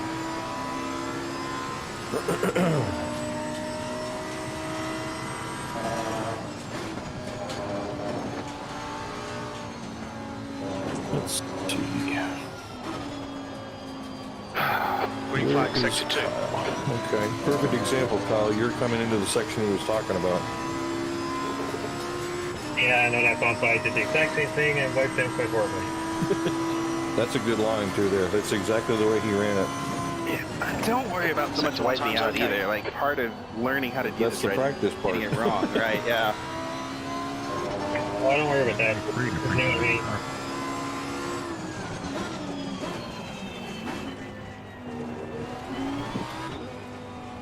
I just came out of the pits today, so I'm just warming up the tires, you know? Yeah, I figured as much. Stow is my nemesis right now. Yeah, it's on the track map on the game. It's the far right-hand corner, furthest to the right on the screen. If you're in the garage. All right, I'll try that. Yeah, the thing I do like about this setup is that it's very neutral, so it definitely doesn't make me want to tweak everything under the sun. By the way, has anybody else tried the setup and like it or not like it or anything? I'm gonna add my favorite caster, and then go back out, try it again. Just be warned, the setup does not have race distance fuel on it right now. Yeah, I did it with 62 liters, and it's fine. I mean, I always start out my practice on a 62 liter car anyway. I like the car heavier. Because it's only at 40, I believe, is what you guys had it at. Last lap time was Yeah, 40, because at that point is where I feel like the car is most neutral, so you see the behavior when it's light and heavy, kind of at the same time.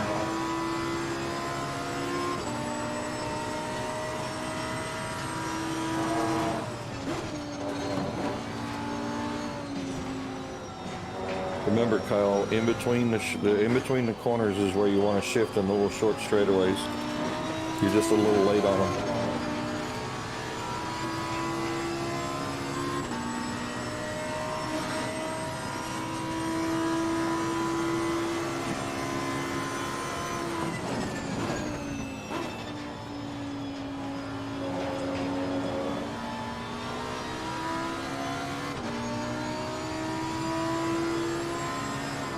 That's better. Stay left, and then you go over the curb, easy on the throttle. Let it build speed by itself. Oops. That's not a big deal. You're still getting it down.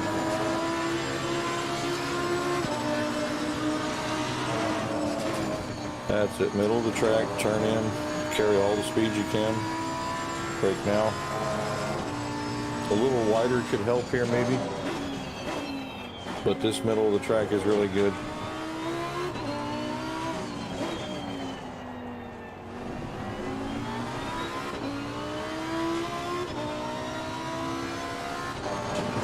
Sector 2 is 0.9 off the pace.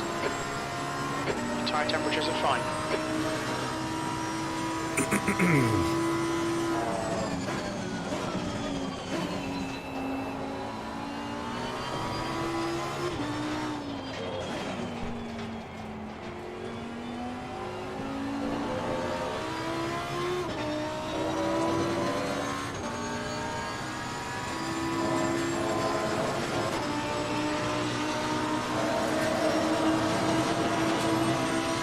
Sector 3 time is quick.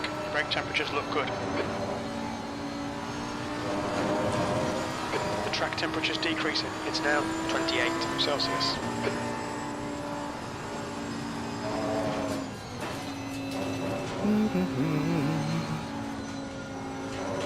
Hey, Marcus, I had a question for you.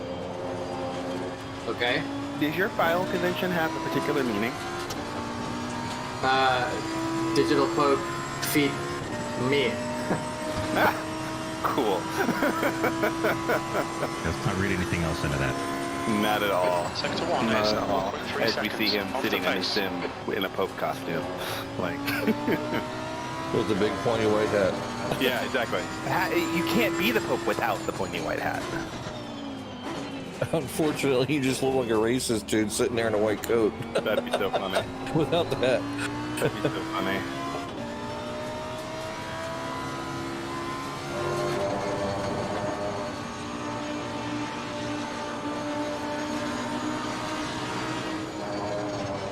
Is Mr. Brown patiently waits behind me?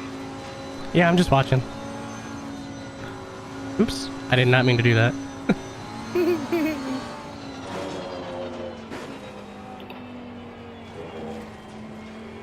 Yeah, see, that's why we made all the coach cars pink, so that if there's a pink car sitting behind you, it's more like we're looking at something. Don't worry about it. Actually, I think that's paid off until Chanamara turned around looking in his rear mirror and saw me. He's like, oh, that's right. You're missing that braking point, Kyle, by about a car length.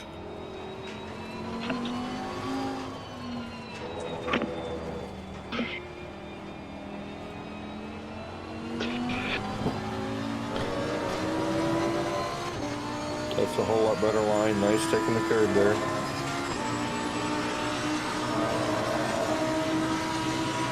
Sector 3 is 0.9 off the pace. You can pick up the throttle a little earlier. That's partly where some of your understeer's coming from.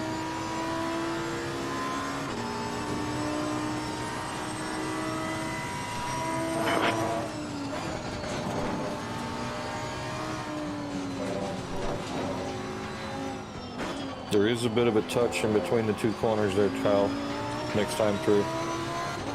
It helps to keep the car stable.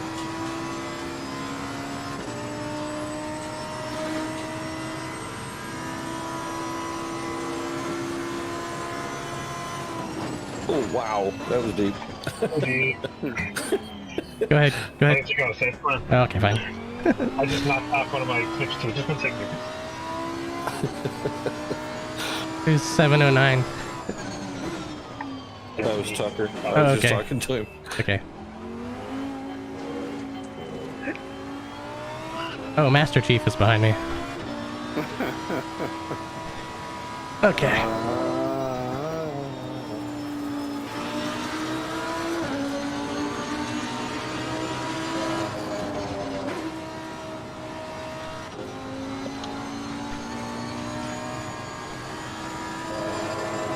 Oh yeah, that's a hell of a lot better.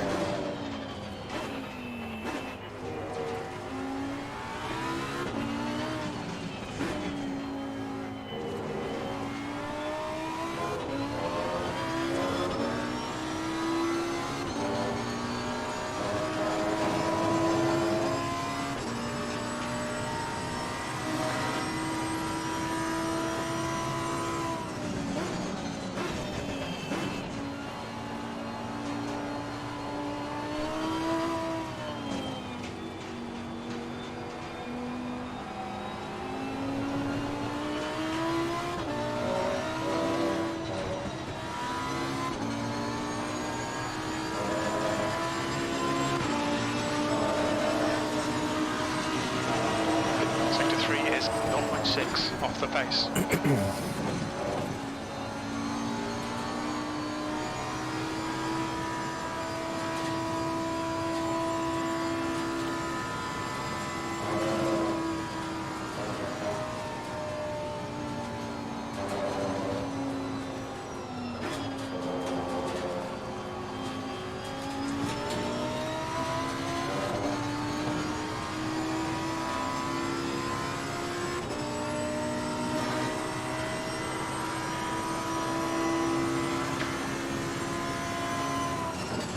Sector 1 is. It looks like a bunch of you guys are still pretty hesitant on the speed of this track.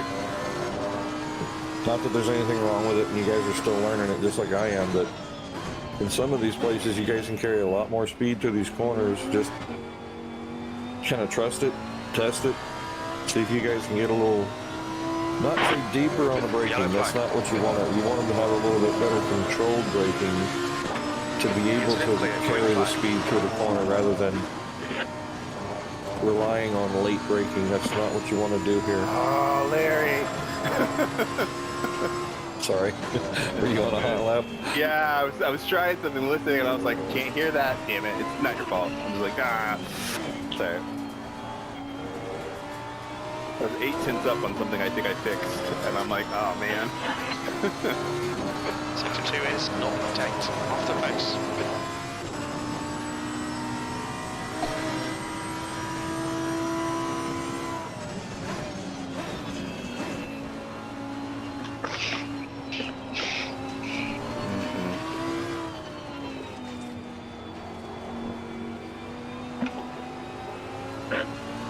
Better right now, better.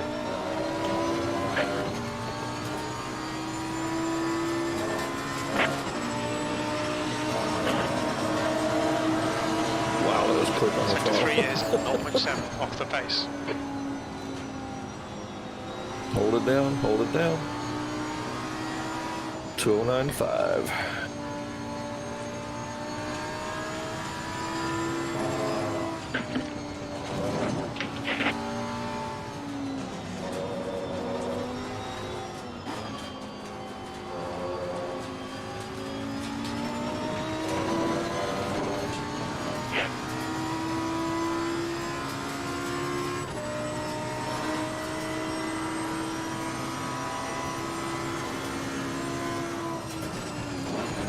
Sector 1 is 2.3 off the pace.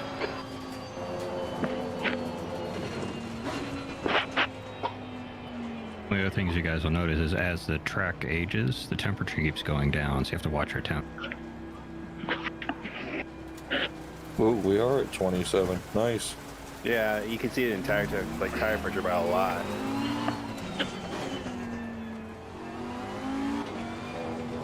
Uh-oh.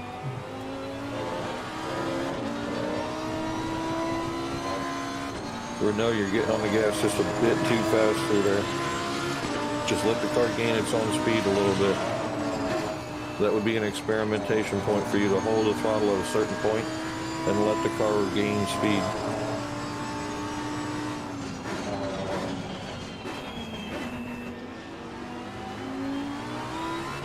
Oh So much wheel spin, holy smokes.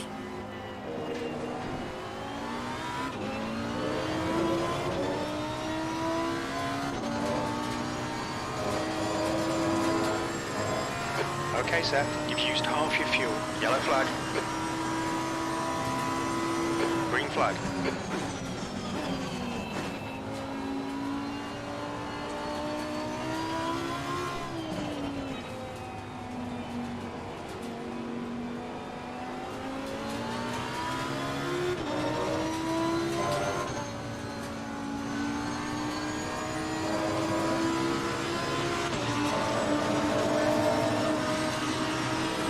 Sector 3 is 0.7 off the pace.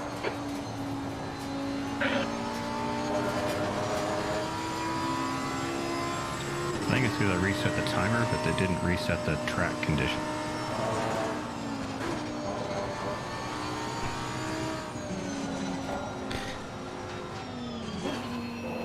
So maybe I missed the beginning of the track walk, but I've noticed everyone I follow doing this at the fast left right, Baggett and Beckett's, I think. Right. Are you entering that? I've noticed everyone entering that on the far right, and then it leads to like a really dramatic S through the first section. But if you're in the middle of the track, you can just kind of cut right through those two left rights. Slap will be invalidated. Like make it a straight line, basically. Yes, you can. It depends on how you try to sacrifice it. Remember, we were talking about sacrificing the corners when you have a multiple corner section. We weren't talking about individual corners. We were talking about it being a section. The entry to maggots is, I want to say middle track, at least for me. And then it's cut the corner kind of hard. You're downshifting and braking in the little short section between it and the next corner, or the next right-hander. And then you're gonna be mid-track for the left-hander, and then you want to, as you're in that little short chute between that and the right-hander, you want to just touch the brakes and downshift to third, and then you apex and exit hard, going to the left-hander that runs into the next straightaway. It's not so much of an S curve in between the first two; it's more of a diagonal. But you have to get the speed down to be able to keep slightly right or center, or more centered between the two corners.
Yellow flag, stay sharp.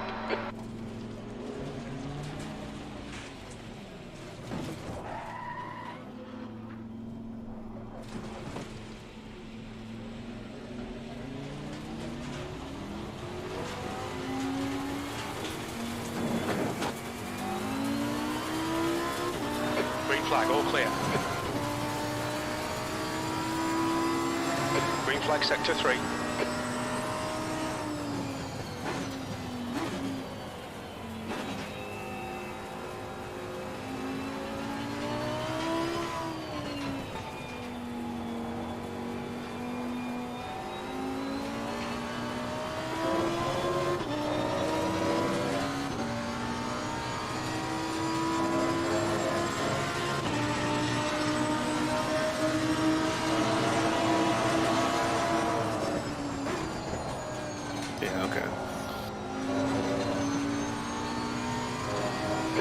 track limits, please set.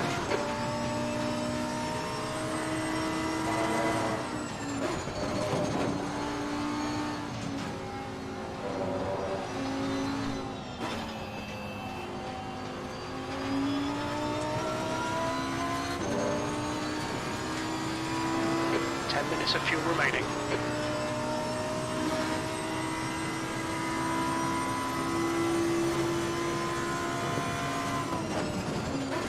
Yellow flag. Track limits, they'll invalidate this lap. Incident clear, green flag.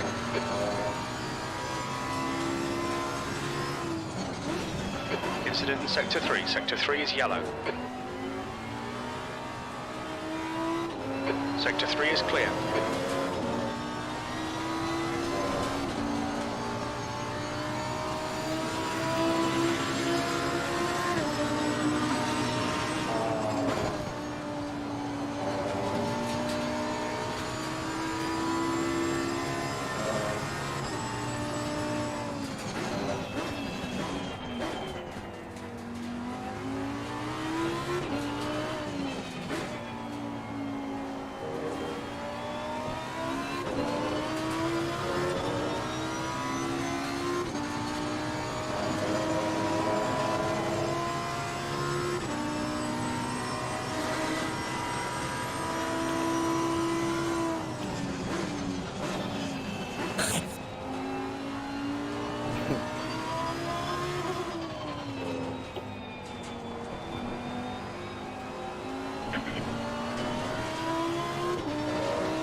Green flag, Sector 2.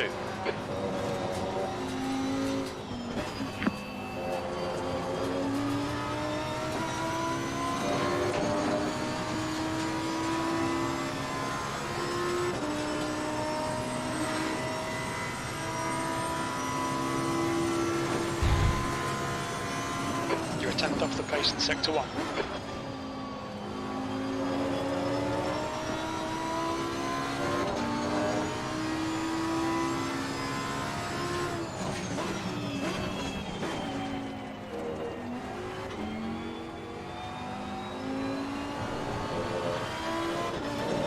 Sector 3 is yellow. Looks like P6 has binned it. Green flag, Sector 3.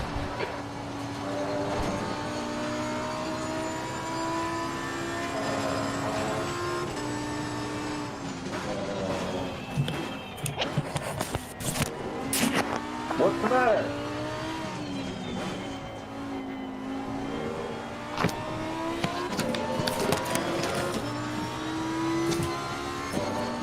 Sector 2 is 0.27 off the pace.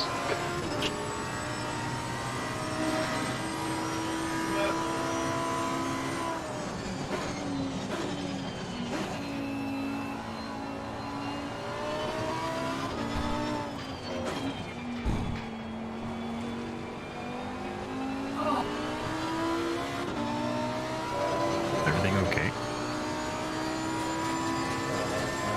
With you? I think Larry had to run there. We're having an episode on the mic. Sector 3 times okay.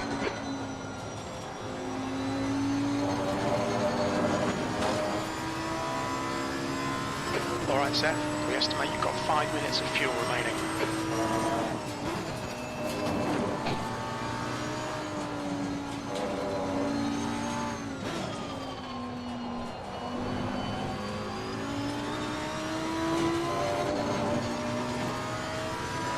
We estimate 4 minutes of fuel remaining. 3.2 litres per lap.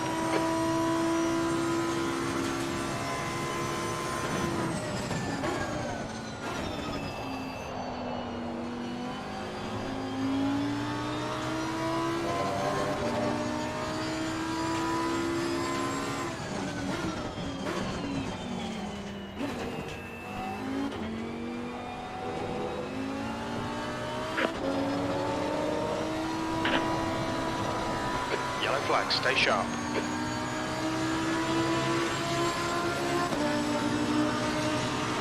Green flag, you're clear.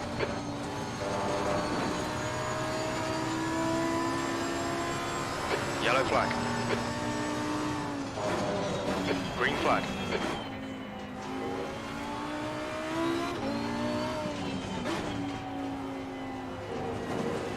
How's everybody doing? I haven't seen very many cars on the track. Sector 2 is... This is Chamberlain. It's killing me that I'm going to have to miss this race. Yeah, he's really quick all of a sudden. Which is good.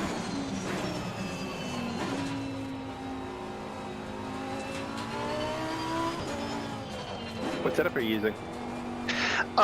Safe, and then I lowered the rear, well, reduced the rear toe to minus 0.18, reduced the rear wing to 13. I was thinking about reducing the ABS and traction control, but I haven't done that yet. Watch your speed limit in the pits.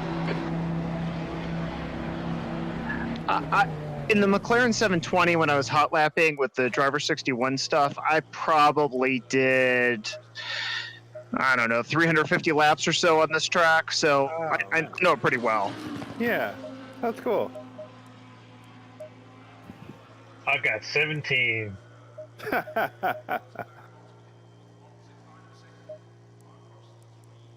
So here's a philosophical question for you. What do you consider to be consistent laps? Like a tenth, 2/10, 3/10, half a second? You know, everyone kind of varies, but like for me, I feel like in a car, if you're within about half a second up or down, you're in a pretty good place. Right? Davin, are you away from your mic? No. How about now? It's a little bit better. All right, cool. Yeah, I would say in a car, I'd say about half a second. Within that half-second window, I'm all right. Right? If I'm really pushing, I will say 2-3 tenths. Right? But in a race, it's kind of hard to stay in, and all the other stuff that happens, and you know, yada yada yada. So I only stay within about a half second, and I'm kind of like, okay. Cool, thank you. I always wondered about that. I mean, everybody talks about being consistent, but you know, what's the delta and still call it consistent? Yeah, and like I'm a human being, right? So like you have to give me a little bit of track temperature changes, tires are falling off, I overshot a curve by a little bit, so like I'm not going to beat myself up if I'm within about a half a second, but anything less than that, like when I start seeing 0.6 plus, I'm like, oh god damn it, this is not good. Yellow flag, stay sharp. And it's just more evidence of how really good the professional drivers are. Incident clear, green flag. You know, I can do like the same lap time within a 10 back-to-back pretty easily. It's multiple bam, bam, bam, bam, bam, bam, bam, bam, bam. You know, that's where I'll start to vary a little bit more. Let's see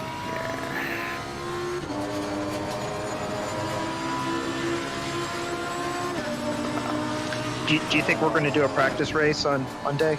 I'm going to try. I'm going to try just to see if we can get, you know, a little bit of time for folks. Because, you know, it's one thing to do this track by yourself. It's another thing to do it with a bunch of other cars.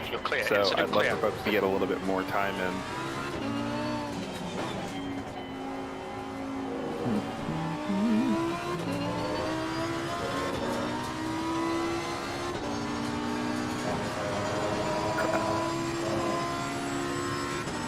Yeah, a lot of where a lot of the folks are that like I hope run rookies again are folks who are fast on one lap but can't run that same lap time with the car with them. And so it would be nice for them to get more seat time, to be able to kind of be able to adapt their line and, you know when to kind of roll through a corner chasing a car and, you know, da da da da da. Well, that's me. Definitely need to practice with the other cars. I can, you know, obviously, and the other thing too is, and the big transition for me has been, I did all those laps in hot lap mode, which is, you know, for what it is, but that's way different than just even doing it in practice. Like in real car world, I like doing wheel-to-wheel stuff, so I do a lot of competition karting, and I've done this occasional spec me out of race and a few things. And I have friends who are great at time attack, and they've built dedicated time attack cars because when there's no other car with them, oh my god, faster than I am by so much. But you put one more car with them, and they just freak out. right? Because they don't adjust and adapt and kind of let things slide. And so, you know, they're really fast in a qualifier, but they are awful with other people around. And they just need more time with it. Yeah. Well, anyway, I'll keep my eyes out. Thanks again for this. And I don't know if Marcus is still on, but I really appreciate the track walk. That was super helpful. I have found Stowe and then the whole farm loop complex to always be just baffling. So it was nice to get some more evidence with that. Yeah, for sure. Marcus is the best one to do it, right? His attention to detail is fantastic. So. Cool. Guys, have a great day. Hey, take it easy, man.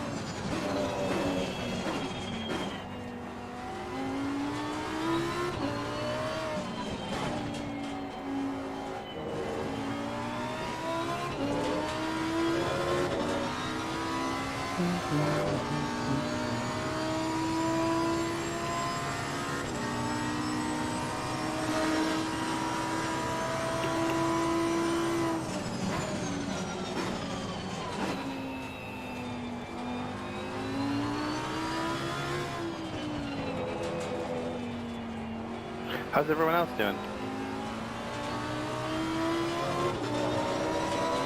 Well, I can navigate myself around the track half decent now with everybody doing every single time, so that's a good start. Is it a particular place or just everywhere? No, I don't really notice tracks, so it's just an education experience right now, just keeping it on the laptop. I get that for sure. I mean, I don't have a lot of laps around Silverstone, so a lot of it for me is just finding a setup and laps and laps and laps and laps and trying stuff and falling off, and I definitely get it, man. Whoever knew your most important learning organ was your butt. Right? I spent my whole lifetime out. Yellow flag.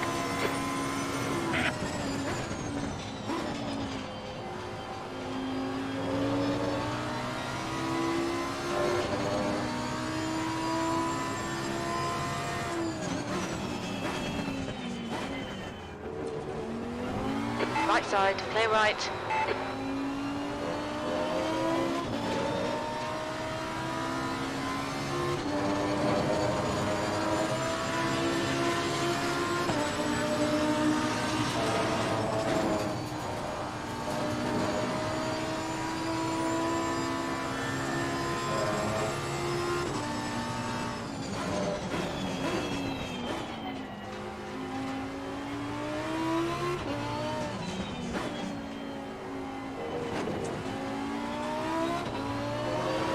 Flag, you're clear. Sector 2 time is good.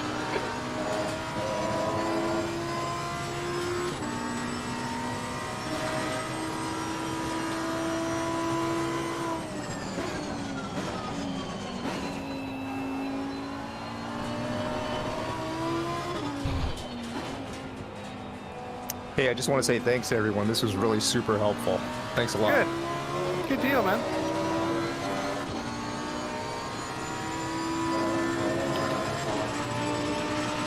You know, 2 hours of practice Sector 2 can go is a long clear. way. Sector 3 time is fast.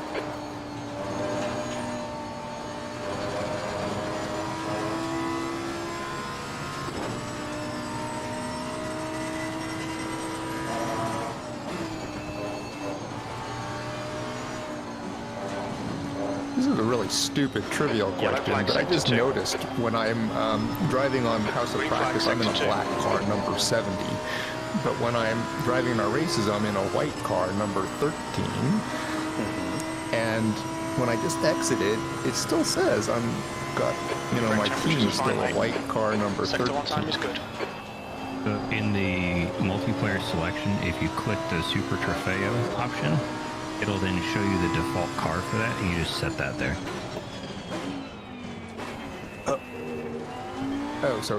Okay, so, right.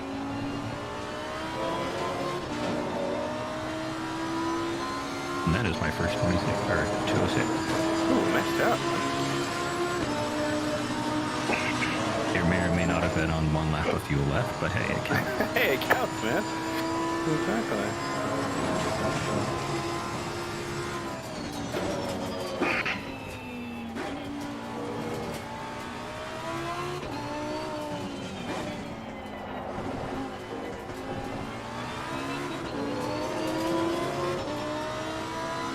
I'm just glad people are getting used out of the server.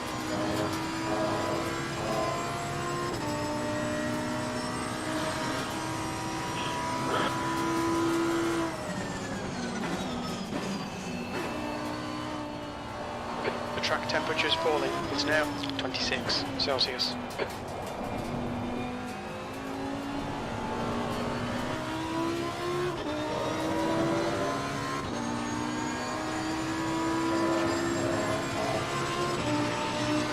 Super close there.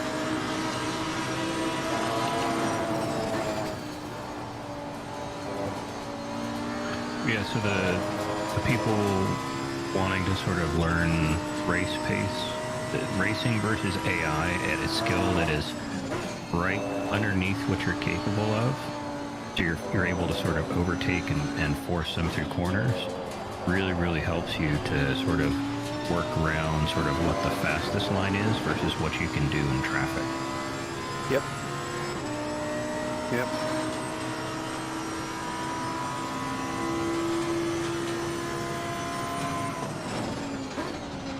Well, it's not gonna go anywhere. It's gonna go somewhere. It's nowhere I wanted it to go.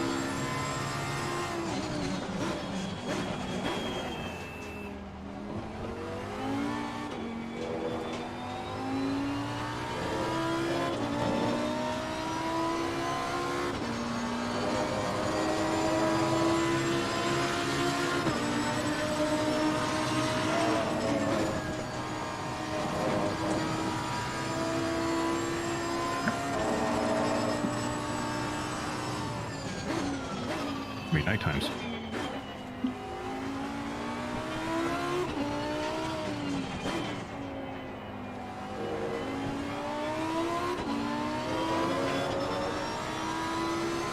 Your left rear is hot.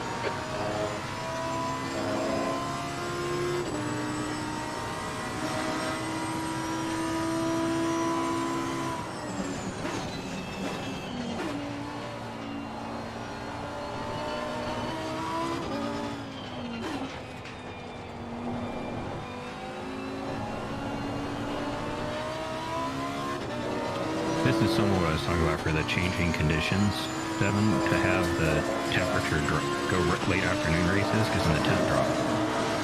Oh, I see, yeah. 63 times I know first. that. I see what you mean. And then you force people to learn on what tires that don't quite have enough pressure feel like. Yeah. And also to not freak out when it just immediately goes over pressure, and they don't just go like, oh no.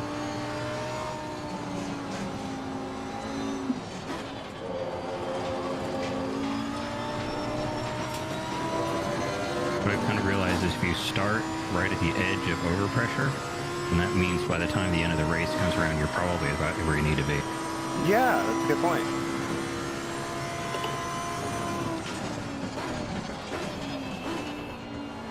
You know, and I also need to do a better job at that, about thinking about tires the other way.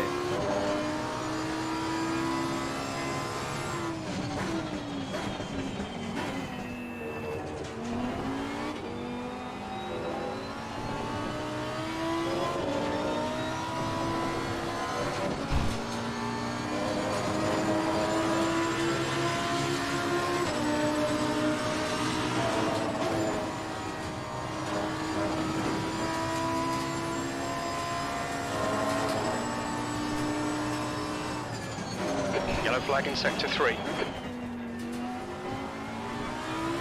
Big P5 has gone off.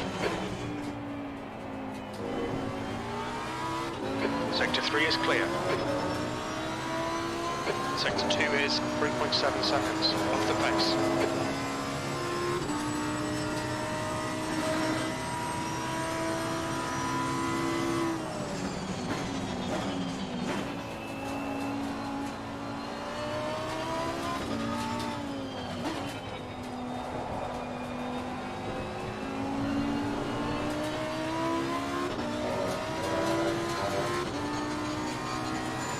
I just pitted and refilled my tires, and I'm up 3/10 in the first vertical lap so far. That lap was at 206.70.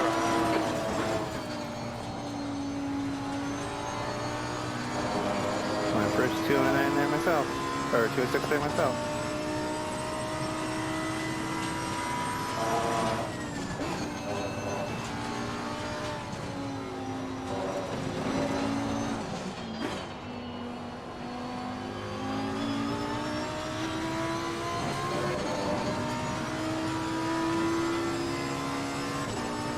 Set you bored back there? Not really. How much fuel you got? Check. Sector 1 time's okay. About 6 laps left. Okay. I got twice as much fuel as you. There we go. That's about even. Just do that for the rest of the time I race you.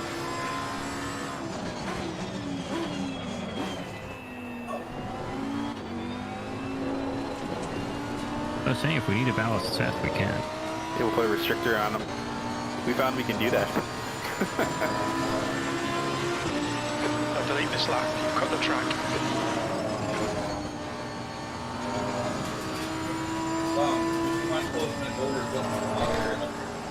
I mysteriously gained a bunch of weight during the off season. Is that what you're saying? Yeah.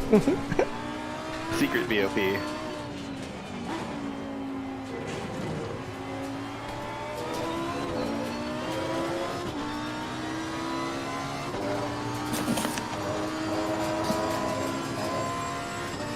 Is it 206.5? You can hit people in cars and race setups.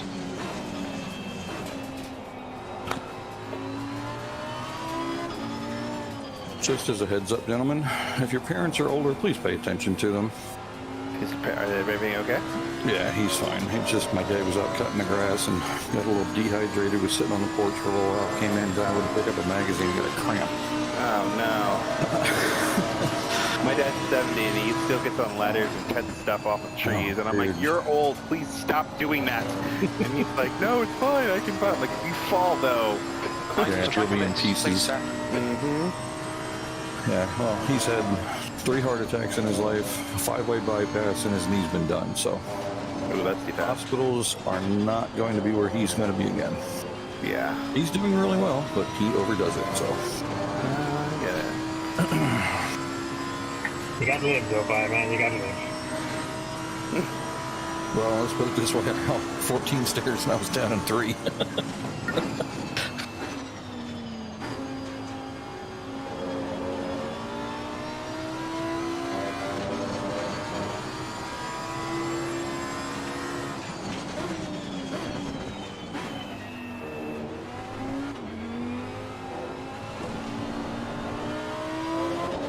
Oh, I hear frustration, and it was Mr. Renault.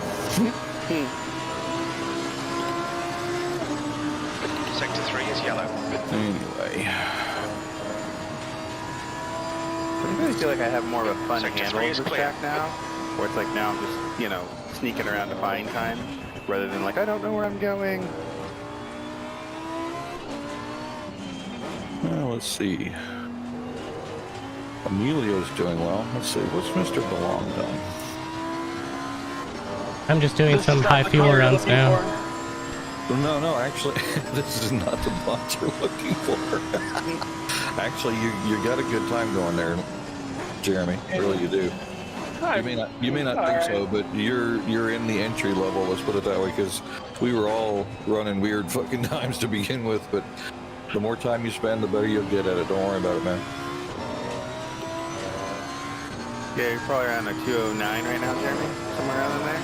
Yeah, he just pulled a 209 earlier. Yeah, I just hit 211. I'm normally 211, 210 right now. That's about where I started. When I was running this on Yeah, I didn't start there though. My first few laps started there. I was at 216 yesterday. But I mean, that also Bubba. Exactly, that's a huge improvement. And that 2 days worth of work. That also makes sense for kind of like where you are, right? Like, we've already kind of talked about that you pushing the car and letting the car run wide is kind of like your next development step. And that's what this track is about. It's just like carrying the speed and rolling with it. And it takes a minute. Yeah, being confident on turn-in and allowing what little understeer is left in the setup will make you fast. And that's technically what I was asking him about earlier, too. Because it really does seem like... That's also why I mentioned don't steer to the outside. Just let the car drift or the angle of the do that. Get out of here. Get out of here. No one wants to see that. Get out of here. Track limits. This lap will be deleted.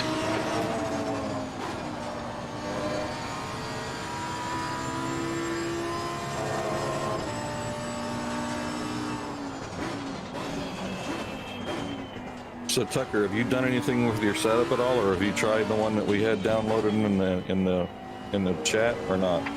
Yeah, that's the one that I'm using now. Okay. There's some tire pressures, but otherwise it's pretty good. Okay, so it does handle well for you. You're not having too many issues with it. Oh, it's perfect. I was just say it looks like you're fairly stable, because earlier you were, I wouldn't say all over the place, but you didn't look real confident in the steering of the car. Yeah, that is much better. It's giving me something to work with. Okay. Yeah, I trimmed a little wing off, but not a lot. Right side, clear right. And runs nice. I went from a 17 to a 13 and then did that to a 6. Oh, Jeremy, nice pirouette. Yeah, we were so close to you too. I was like, where you going? Racetrack's this way, buddy. Oh, I'm in Tucker's car right now, and I just happened to catch the last 2/3 of it. He was just like perfect zero center. Yeah, I think I shit myself by the turn. My car has a bailout radius alarm, so when I get cars within 2-3 seconds of me, my car spits out. I should use that then for like when I catch lap traffic. Be like, Jeremy, code brown, deploy. Go. Exactly. Flag sector 3. Car keeps dive. Exactly. Sector 1 is Car correct. keeps sitting in front of me. Excellent. $50 well spent.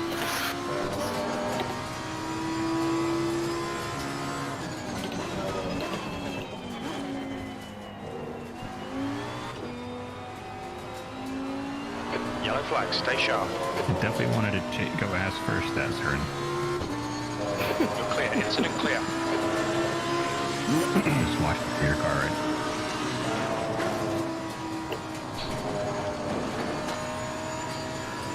Alright, let's see. Some of you that are here, and some of you that were not here earlier, I had asked everybody to send me some of their sim rig gear, and if you haven't already, then could you please? And if you have, then thank you. Main reason why is because it helps me understand what you're working with and what, I wouldn't say limitations, but what you're dealing with as far as, say, a brake pedal or steering.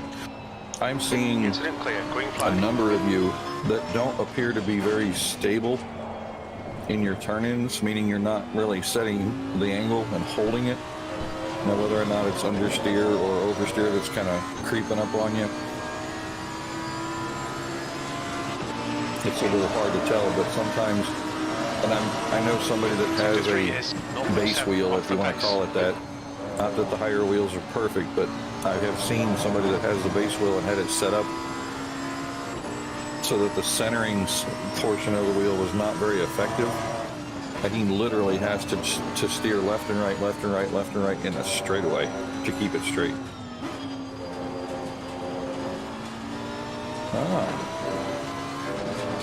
Yeah, one of the things I found actually is when I had the force feedback too high, it was sort of beyond what I could comfortably sort of handle, and it was actually throwing me around a little bit. And when I turned it down, it was a lot better. Yeah, exactly. That at that point, it overrides, or at least overemphasizes everything on the game, and then you're not that you're guessing, but you kind of could be guessing about what it's trying to tell you. Actually, it was more like overwhelming chicken wings. Oh, okay, so it's actually kicking really hard. Okay, that makes sense too.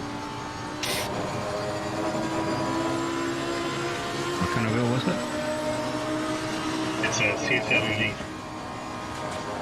He has a Fanatec setup. Calculate fuel for 40 minutes.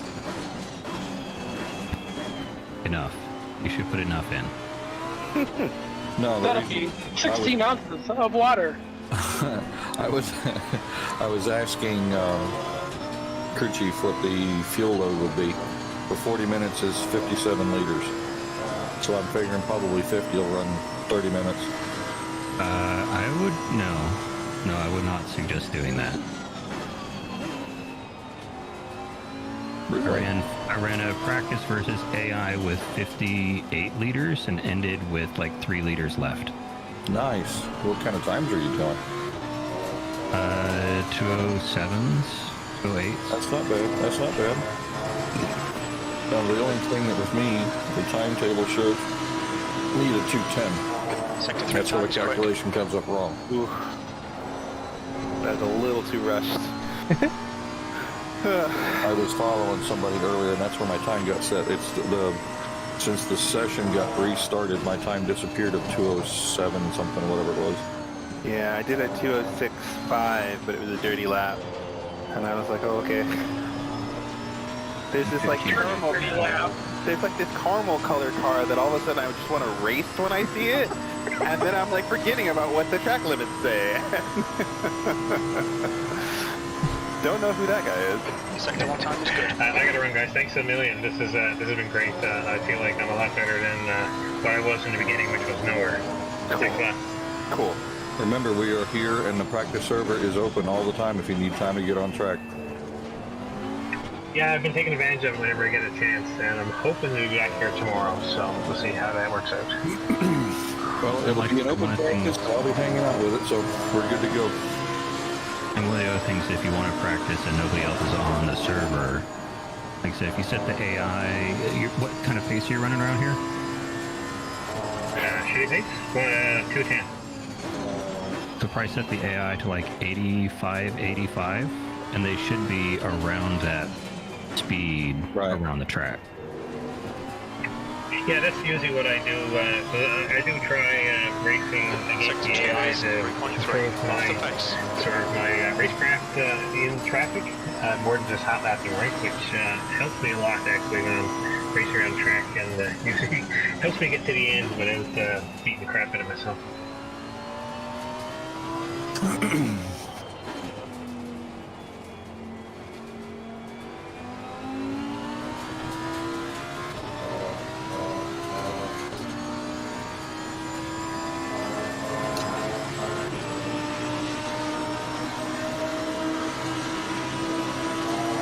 Sector 3 is 0.32 off the pace. Yeah, I trimmed the wing out a little and, you know, like made some small tweaks, but like super small. And I think if I was like just not feeling so confident, I'd put the wing back on. Incident in Sector 2. Sector 2 is yellow.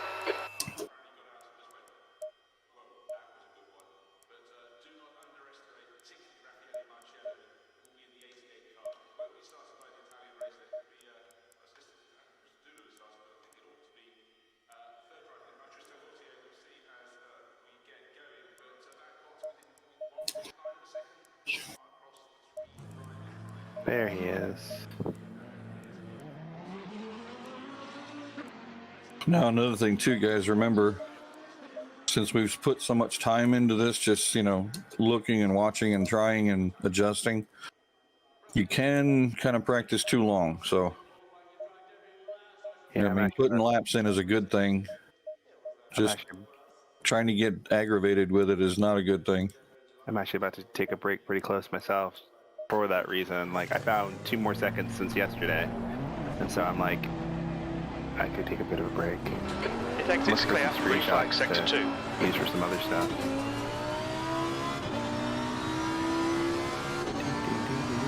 Or like making tea, you have to let it steep. There you go. There you go. Knew I liked you.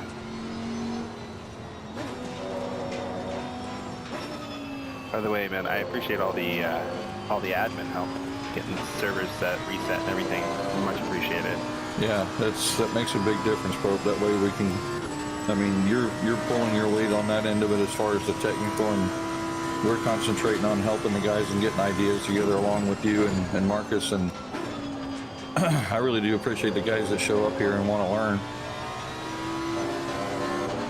I'm about to tell crew chief to shut the fuck up. He just told me I'm last. My crew chief's a dick. Like, yeah. I got hit in Brand's hatch. He's like, "What are you doing? Stop fucking about!" And I'm like, "Did you not just see what happened to me? Like, yeah, go away." Usually contact makes that happen. He comes out and gets shitty about it if you got swearing. Yeah, he's just a jerk. And I'm just like, man, you are fired. He's got to print out a new car when you get back to the 5th. It's not fair. All right. I am not talking to him anymore.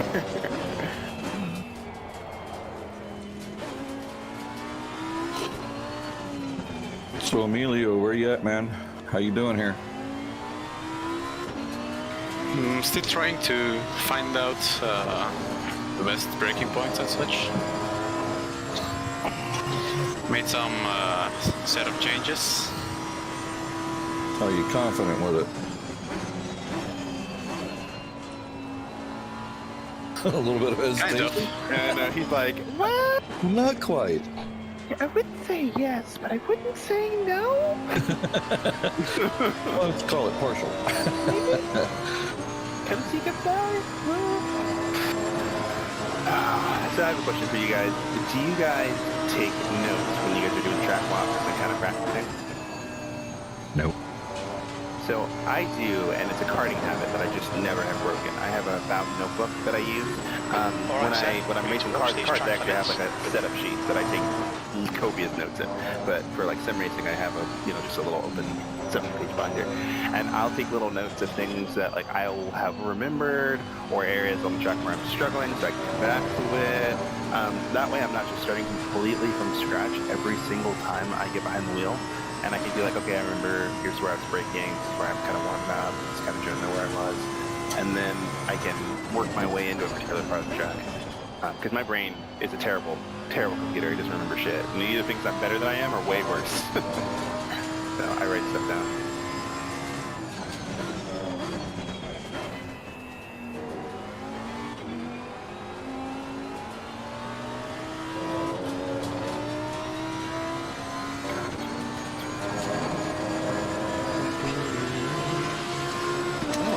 Hey, there's another 310s. I like it. So you're at a, you're at a 0.5? I thought he was at a 0.5 earlier. Yeah, I thought he was at a 0.5 earlier.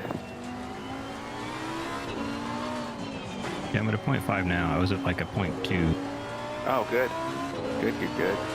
Yeah, I think if I got tire pressures balanced, and I think if I committed in a few other couple places, I would be right around it's there.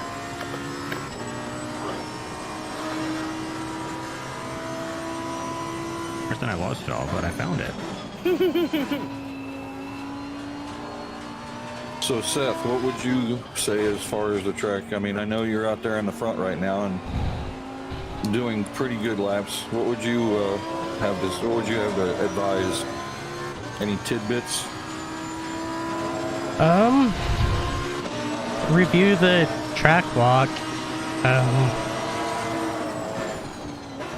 Let's see.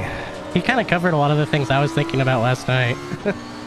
There's that huge bump in the back straight. Yeah, going down that long right-hander. Yeah, afterwards. Yeah.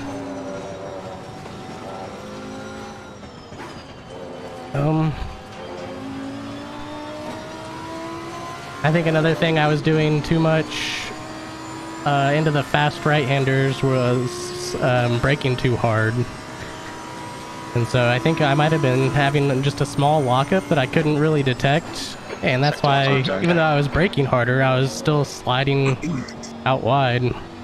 Once I started being a little more gentle on the brakes into those two fast corners, I started taking them better.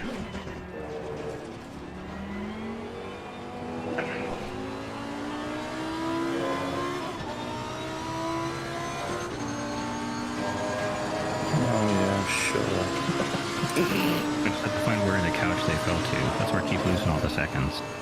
Come on, Larry. Actually, with the track limits, and it's gonna be. I'm like, yeah, I already saw the red, dumbass. Leave me alone. Watch the track limits, Larry.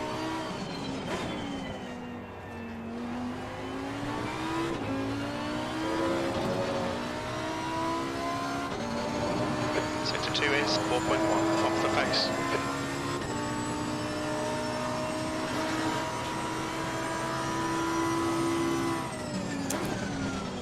The one that always gets me is, oh, you avoided your track limits and you're out like up in the trees on the track. And you're like, oh, really? Yeah. A little late on the questionnaire there, sir. But thanks for your input. Temps falling. It's now 25 Celsius. Look out down for the pit speed limit.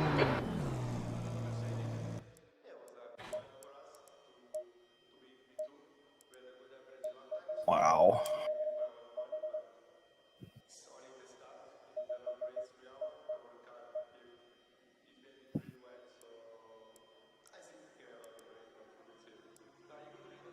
And with the way the rear tire heats up on this, I was thinking about this morning. It's almost like this car doesn't have true posi traction in the rear.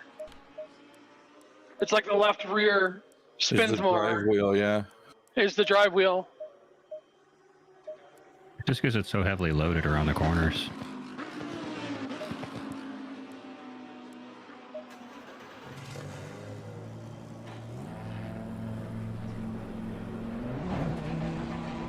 Yeah, this is mostly a clockwise track. Approaching. Don't cross the white line. Blue flag. And most of the European tracks are, so that's one of the things. Like Brands Hatch is right.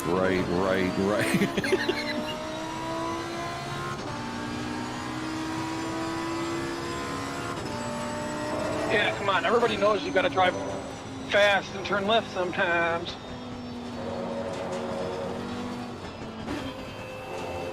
Yep, until you don't.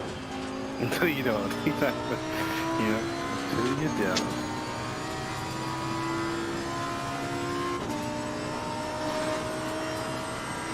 Okay, sir. You've got 10 minutes of fuel remaining.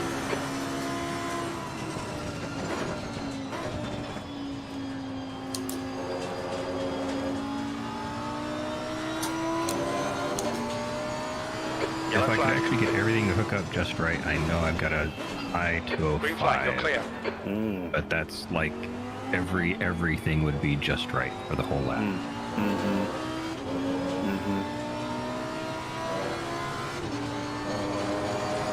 Really, I'm not that good.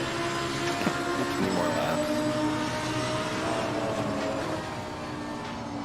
My brain has a bad habit of like, that's enough. I don't need perfect. I just need it to work.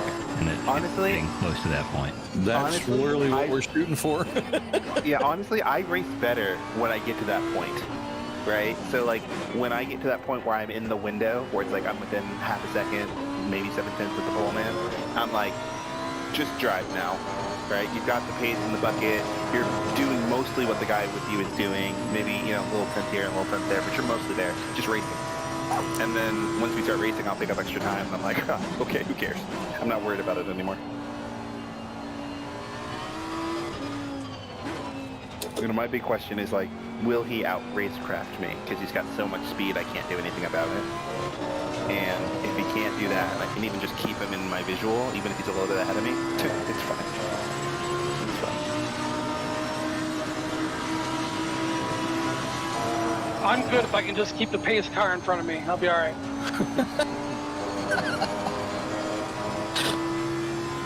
Track limits.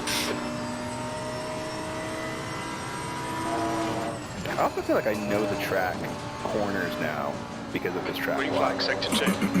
Fractal. I think you really know the track when you can sit there away from the screen and go through each corner in your head. The whole entire track.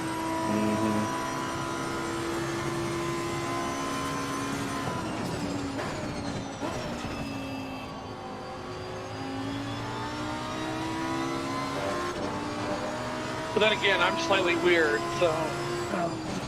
No, actually, that's a very good way to put it there, Jeremy. It's one of those things where it becomes a secondary mental thing where you know which corner's coming up, you're not lost. It helps your braking, it helps your speed carrying, it helps your turn in. Let's put it this way.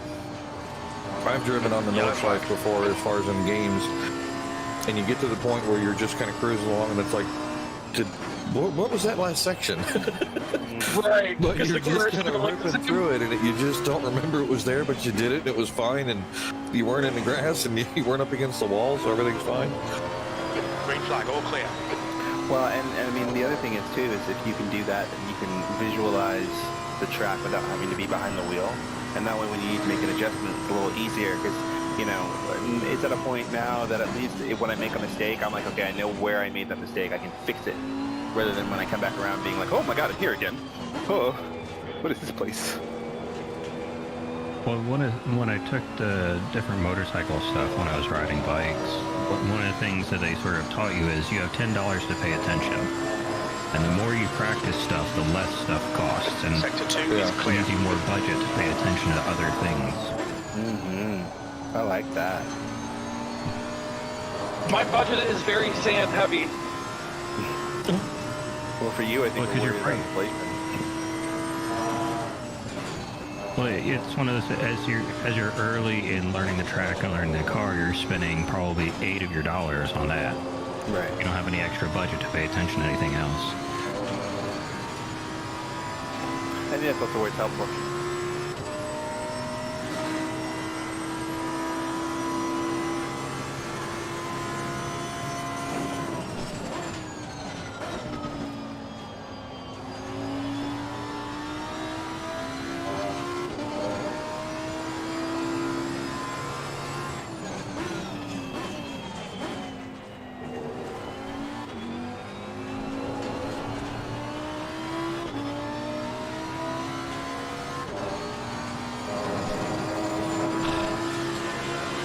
Okay, Seth, to watch the track. You would want to have like a mid-rear and a front-engine car. So hey, if you just like front-engine cars, if they just work better for you, 5 minutes of fuel remaining. you can just choose that. You know, because AMR versus something like the Ferrari, very evenly matched. You know. Overall, yes. Yeah. As long as they're driven properly. Well, so like I think I'm fine with doing that for coaching outside in the splits, right? Where folks can just choose what car suits them, and I don't have to listen to the nagging of I don't like this car, like 90 sales at different times, right? Where right now I think with a spec car, we're all kind of dealing with pain together, and so we kind of figure it all out. But like in the overall, I agree with you, giving a little more choice and kind of figuring that out. Also, to be completely honest, I'm trying to find maybe 1 or 2 other coaches that I can use to balance out the workload. And then that way, like some of the ideas you had I thought were really good, man. I just don't know if I have the bandwidth or we all have the bandwidth to manage all of it. So I want to, you know, I just need a couple, like 1 or 2 other really good guys I can trust to kind of play from the same playbook we do, so that I don't have to be like, you told them what? Right, things like that. They told me if I turned my wheel upside down, I'd get faster times. Right, right. Well, also, I don't want coaches that are just driving fast and discouraging people who are still trying to figure it out, right? Like Jeremy, for example, you're driving the exact same lap times that I was doing 3 hours ago, right? And if you didn't have a reference, you'd probably just be frustrated. But I'm just like, keep going, right?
Yellow flag in sector 2.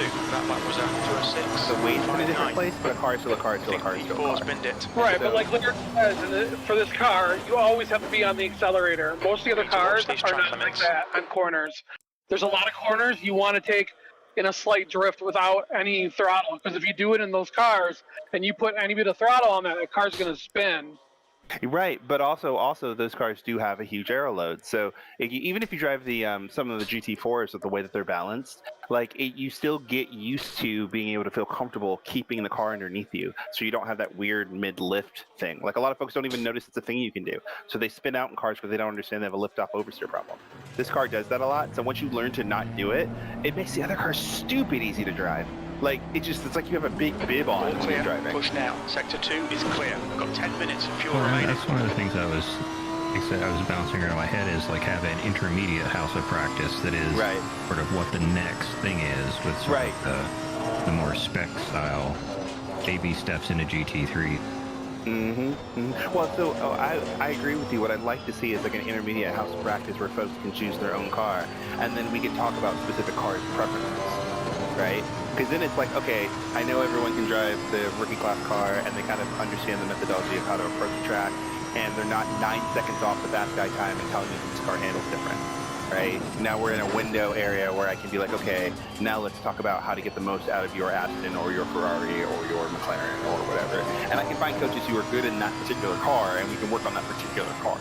But if we did it in the rookie class, I'm going to spend a week finding setups for every. No doubt. No doubt. I'm totally agreeing with that. Just the extreme load of having to do that type of teaching is, a lot of work. You guys do a lot of work as it is right now. I'm just saying for myself, honestly, I will never drive this car in a competitive match anywhere. I just won't. I get you. Because, number one, when I first started in sim racing, and I came to the ACC and I asked, what car should you drive? Everybody, hands down, drive the car you like. Yep. Drive what you like, because, they all have the little differences. But yeah, and I think the difference of the way you approach it is like if you went to like a Bondurant or a Skip Barber or like any pro race school, right? They'll put you in a Chevy Cobalt, and they don't care what car you own. And they will teach you the fundamental basics, and you'll drive that Chevy all day, and you'll never touch that Chevy again. But you'll have right, and I get that. I get that. You guys, don't get me wrong. I learn a lot in this stuff. I'm not saying I don't. I'm just saying I feel like I'm learning how to drive the ST more than I am a couple other cars in here, because this car does not drive like a Ferrari, and it does not drive anywhere like an AMR. Or let me ask you this, Jeremy. When you have driven the other cars, do you feel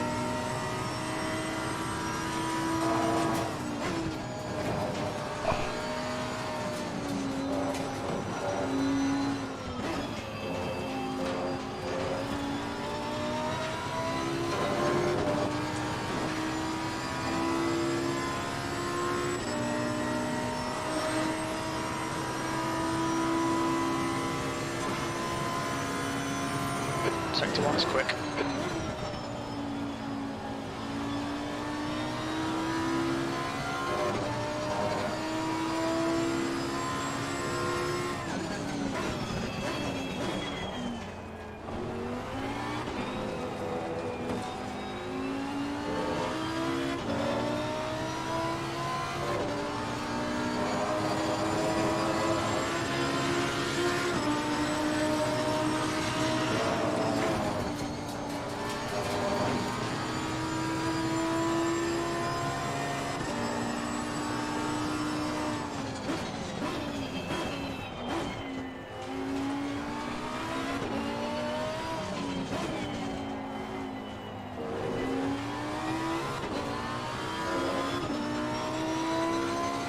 Sector 2 is 2.7 off the pace.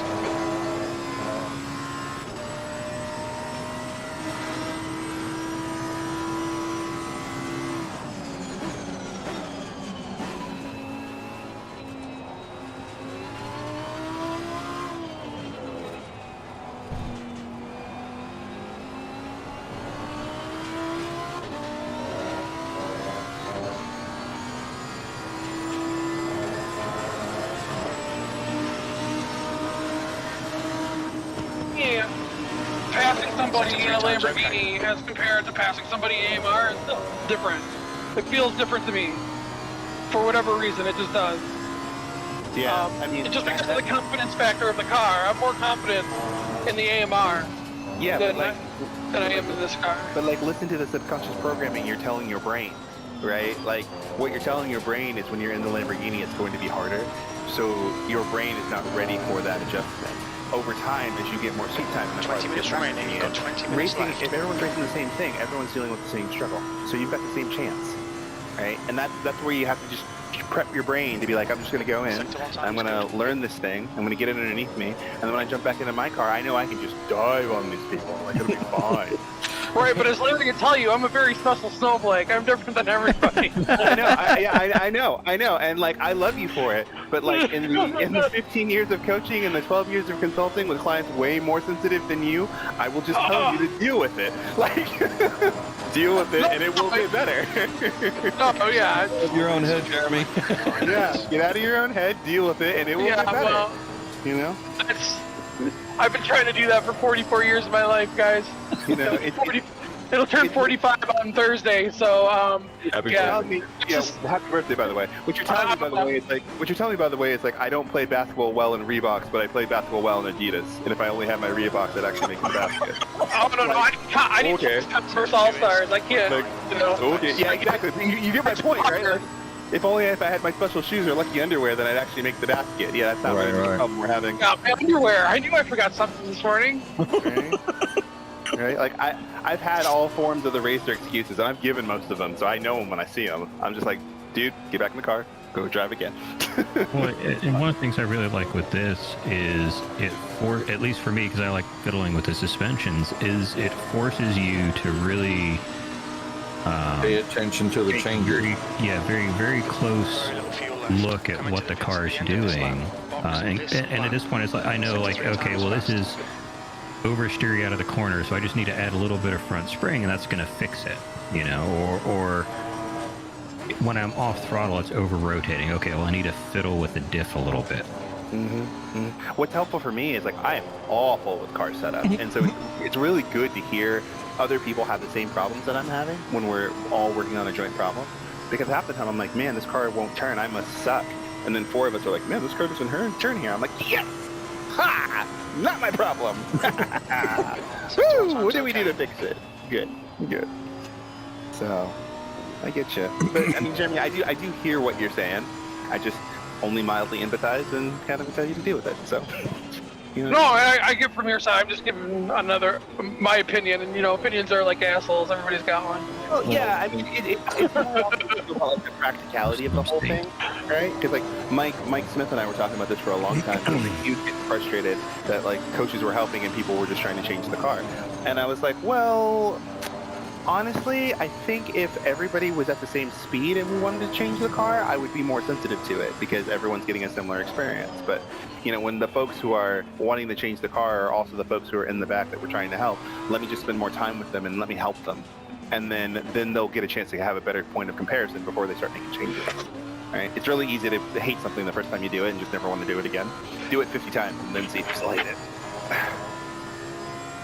How did I get a causing a collision stop-go penalty while sitting here? Maybe. Dick. What were we doing, sitting on the side of the road or something? That's an admin command? I'm sitting in the pit. Someone's using an admin command, I believe. Oh. I can give you a stop and go if I want right now. Jackass. All penalties cleared by administrator. Oh, look at that. Look at that. All right. I can give the same thing, so I have to do it for stewarding. That's where you hear over the radio, you see me go, that's some bullshit right there. R126 to the tower, that's some bullshit. You might want to fix that. Thanks. Oh, man. Well, the 204's in there. I just gotta get it. Oh, dude, I know you He's can. in the 205 too. Holy shit. Yeah, dude, that guy's flying. Another tip. Bind a deafen button for Discord, so when you are on a hot lap, you can mute everybody. Oh, okay. I didn't think about that, but yeah, sorry. Good tip. Sorry if we disturbed you. You're handling that all wrong. You're supposed to scream into Discord and whine. Oh no, no! That's I know what everybody responds to. That's what I'm going to do now. It's like he's going to go out. He's going to go out, and I'm just going to scream when Seth's up. He's going to be 2/3 down to the end. I'm just going to go, Seth! And then he's just going to fall off the road. If you could just manage to brake check me every lap.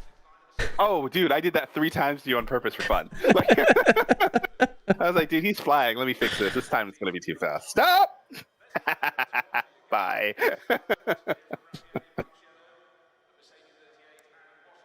Oh, dear. Oh, Larry, to answer your question, yeah. So this will be the last race of the series, and then he said something about 2 or 3 weeks between series. Am I correct? Yeah, that's right. Okay, that's kind of what I thought.